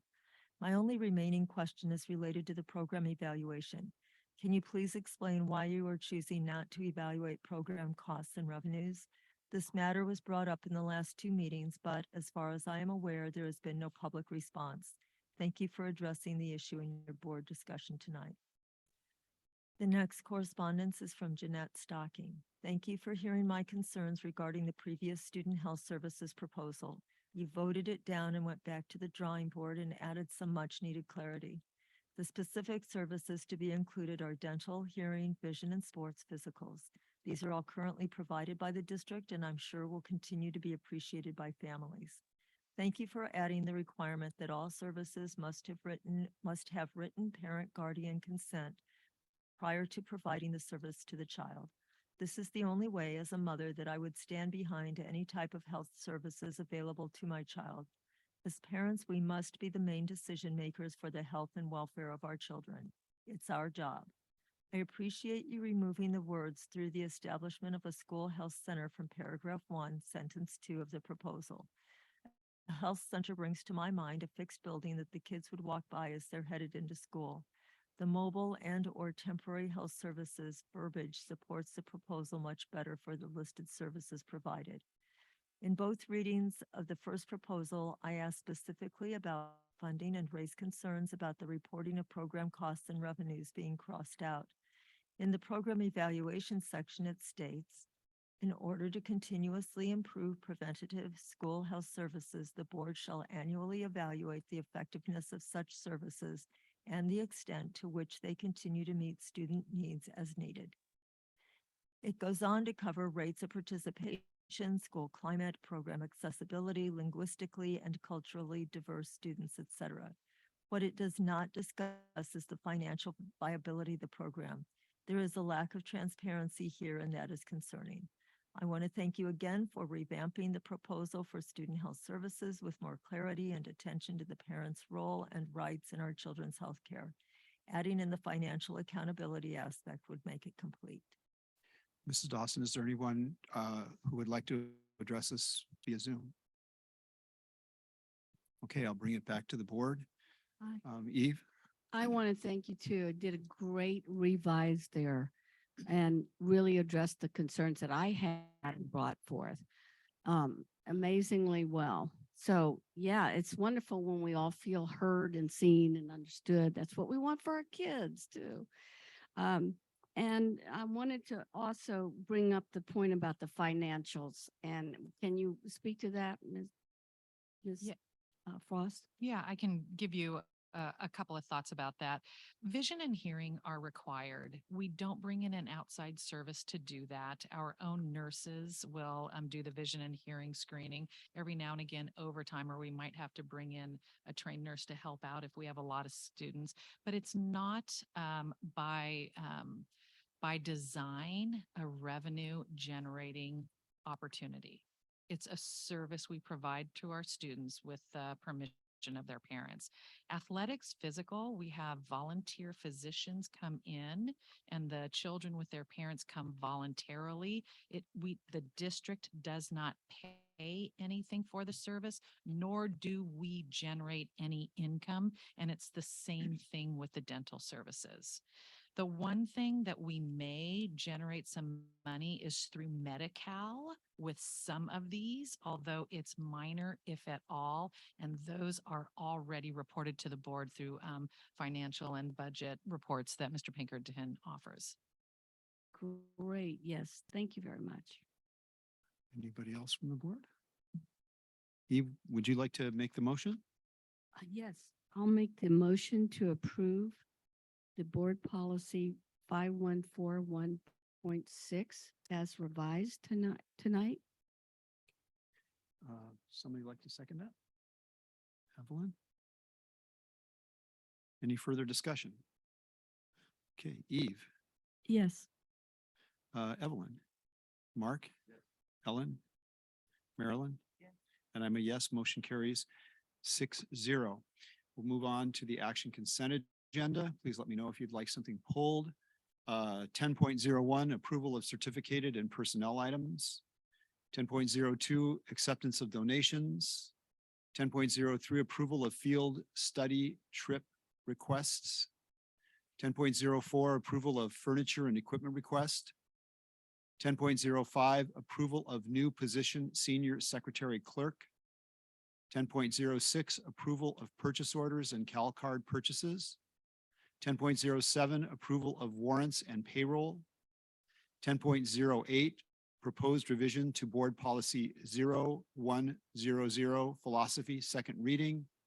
And 10.09, authorizing continued use of remote teleconferencing provisions pursuant to AB 361 and Government Code Section 54953. Okay. I'll move approval of items 10.01 through 10.09. Okay, we have a motion by Marilyn, a second by Ellen. Any further discussion? Okay, Marilyn. Yes. Ellen. Mark. Evelyn. Eve. And I'm a yes, motion carries 6-0. Next, we move on to advanced agenda. Has anybody got any advanced agenda items right now? All right. For informational, we have the developer fee report, which Mr. Pinkerton mentioned before. 12.02 reports by board members. I have something. Eve, go ahead. Yeah. So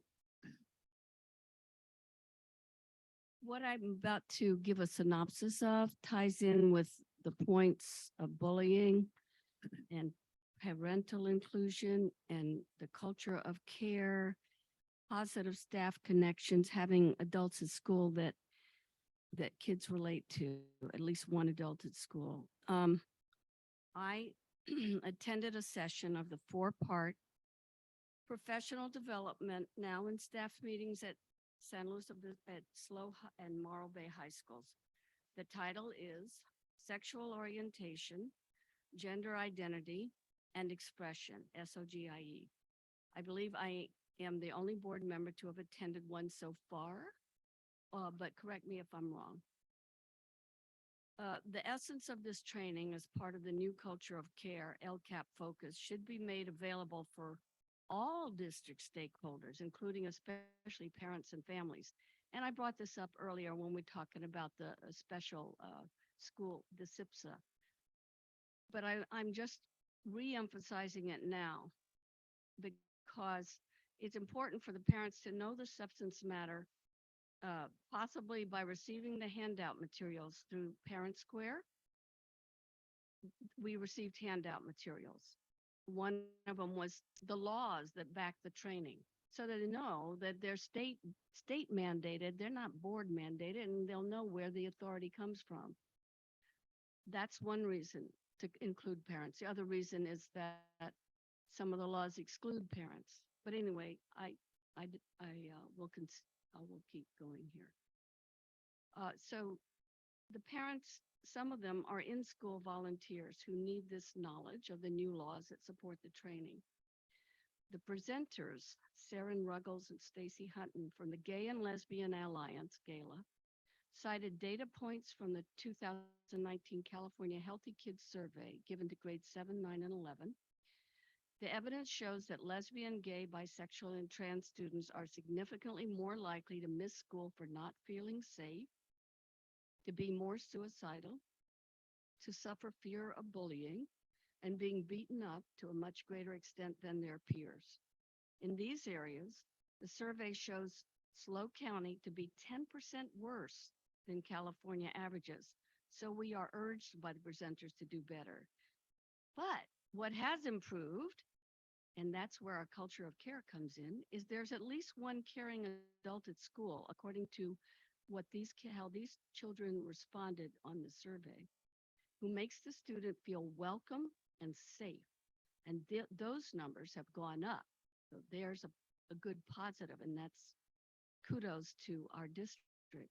When calling home, this is now I'm continuing with the synopsis. When calling home, teachers must use the name and pronouns that are used at home, so they can have different ones at school. Without parent permission, legally, the student can change their name on the ARIES student roster. To create affirming spaces, the teacher could place a little circular rainbow sticker in the window by the door. This sticker lets all students know that bullying will not be tolerated here. So that's a good way to address bullying. Teachers are asked to find opportunities to acknowledge LGBTQ contributions to a topic or to integrate it into their curriculum. Available resources include lesson plans for all different grades on several different topics relating to LGBTQ. Again, this is backed by laws saying that history has to include LGBTQ contributions, excuse me. And in downtown SLO, GALA holds youth support groups for 6th through 12th graders every Tuesday and Thursday. Recently, they hosted a Halloween party for 6th through 12th graders with drag queens, a DJ, and tarot card readings. They are also starting an elementary youth group. Next session, they will examine case studies. Now, here's something else. I also received a communication from a teacher whom I didn't know before, saying that a significant number of teachers had serious concerns about the training. In particular, statements from the first session, such as, quote, "We want them, the kids, to explore sexual orientation and identity, unquote. And also this one, it takes complicated testing to really decide if we are a boy or a girl. So in conclusion, I lay this out as a means to involve everybody to know what the general trainings are. It's not going to be a confidentiality issue because we're not talking about specific students, but all the parents, and they're going to be in the schools and they need to know how to interact correctly now. So that's why I emphasize the parent training. And it goes back to the LCAP where we say we need to do a parent training in diversity and inclusion too. So I rest my case. Anybody else? Mark? Yep, thanks. It's been some interesting times. I just want to thank Diane for bringing up the National Apprenticeship Week. I truly appreciate that. This whole apprenticeship program is just so important to our community, local jobs for local grads. I've met and have been asked to speak to one apprenticeship class that was really interesting. All local guys, not head of household jobs, and all looking forward to having head of household jobs. True skills, we have Diablo Canyon more than likely opening, and all of these trades would be valuable there. I did spend some time. I met with One Cool Earth. They're slowly becoming the folks that are going to run our garden programs at the schools. It was a very enlightening, good group of folks. And I'd really like to thank Mr. Pinkerton and his folks for allowing the gardens to go in and to hook up to the water system. The teachers, there was actually a class that came through while I was there. So I actually got to see it sort of in motion. Unfortunately, one of the young children picked one of the watermelons before it was quite ripe, but that's okay. So that was really good. I attended a dinner fundraiser for the Slow High Sports Boosters. That was pretty amazing. A little out of my league when they got to the auction, but the dinner was really good. I did bid on a necklace, but didn't get it. So, certainly. I attended the Student Senate, which was mentioned. It's a pretty amazing event. My question then, I guess, is I've never heard of it. I work with a lot of school districts around the state. I have not heard of a Student Senate before. So ultimately, I'm going to sit down with Eric and find out about that. The next day I did get to attend the district equity leadership team. It's always amazing to sit down with folks on that. And then I was able to attend the second night performance of Radium. And I'm always blown away by the new theater at San Luis High, especially compared to the old theater, which was basically in a closet. And I'm going to make a really corny joke. Well, first of all, I have to remember that I owe ASB for 2 cookies. I had no cash and they were nice enough to front me because I hadn't had dinner. So I have to remember that I have to pay ASB for 2 cookies, but I'm going to make a really corny joke because it was a really glowing performance. Radium. Okay. All right. We'll work on that. Thanks, Chris. Oh, ouch. Ouch. Anybody else? I'm sorry, Marilyn. Thank you. I don't usually make a report about everywhere I go and everything I do, but I did want to mention tonight that I went to Los Osos Middle School for their presentation of the film Angst. I wish that more parents had attended. It was not as well attended as I had hoped for, but there certainly were parents there. It was a very powerful film, about 45 minutes long, about student depression, student anxiety, suicidal ideation, just what many young people are going through. And it was moving. It was very moving. And it was put on by Denise Baca, the school counselor, but they had other people present who are supporting student emotional well-being at the school.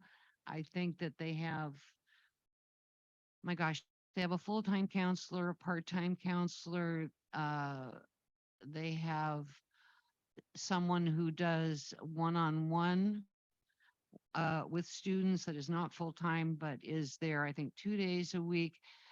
They have a number of people actively working at Los Osos Middle School to support kids in need. And Ms. Baca had suggested that perhaps it might be possible to make that film available for families to watch together at home if they chose to do so. And so I don't know if that's something that is possible to do, but I think it was meaningful and it was enlightening, and I think it would give rise to great discussions in people's homes. So I was really glad that I attended that. Thank you. Helen. Right, surprise, I'm saying something for a board report, which is highly unusual for me. Like Mrs. Roger, I participate in things, but it's, people who need to know it. So, but I did want to, so this is more a shout out because I'm much more comfortable doing this. I ran into someone the other day at Costco, and she named Linda Smith, who was my son's kindergarten teacher. And I was, of course, ecstatic to see her.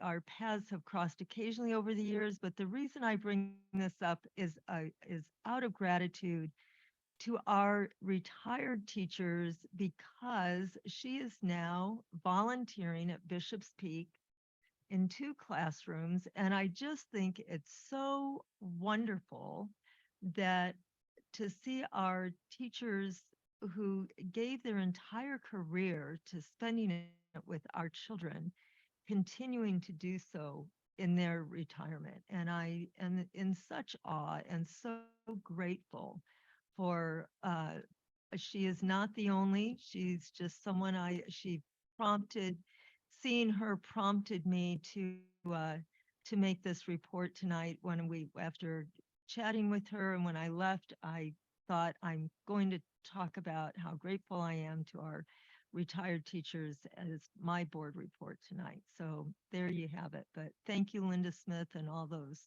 like you out there continuing to have a really wonderful impact on our kids. Amen. Mrs. Frame, anything? Nope, just checking. So I along with Ms. Dobler Drew went to the Morro Bay High School boardwalk, which was great.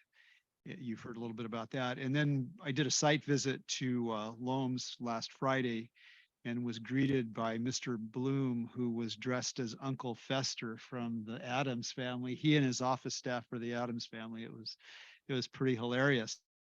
A couple things he did though that I want to mention is he took me down to the garden area, and there is a garden at Los Osos Middle School, and they're finally starting to use it, and they're propagating native plants, which they are then planting in around the school, which is great. It's great stuff.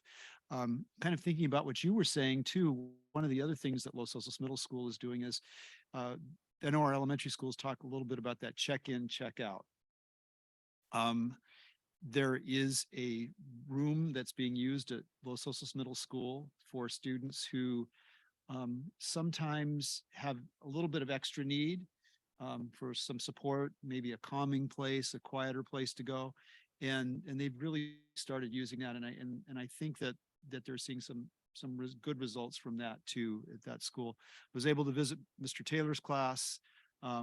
Andy Olson, who is the one of the science teachers, was kind enough to let me go in his class and showed me his project, one of the projects they were doing on paper airplanes and engineering paper airplanes, believe it or not. It was great. And then I went into Mr. Hotelling's room, and that's always entertaining. And then finally, I just wanted to say that after our real presentation at the last meeting, I contacted a deputy secretary of agriculture who I met back in Washington, D.C. in my last trip there, who was working on school meals and school food. And I sent her the good news about what we're doing here. And she did respond and say she would love to come see what we're doing, and that she would also pass that information on to the regional food services people, and hopefully we'll get a visit from the Department of Agriculture so we can share the great work that we're doing. Yes, we're doing some great stuff here. So I think on that note, we're probably done. Thank you all very much, and we'll see you in a study session in about a week. Thank you.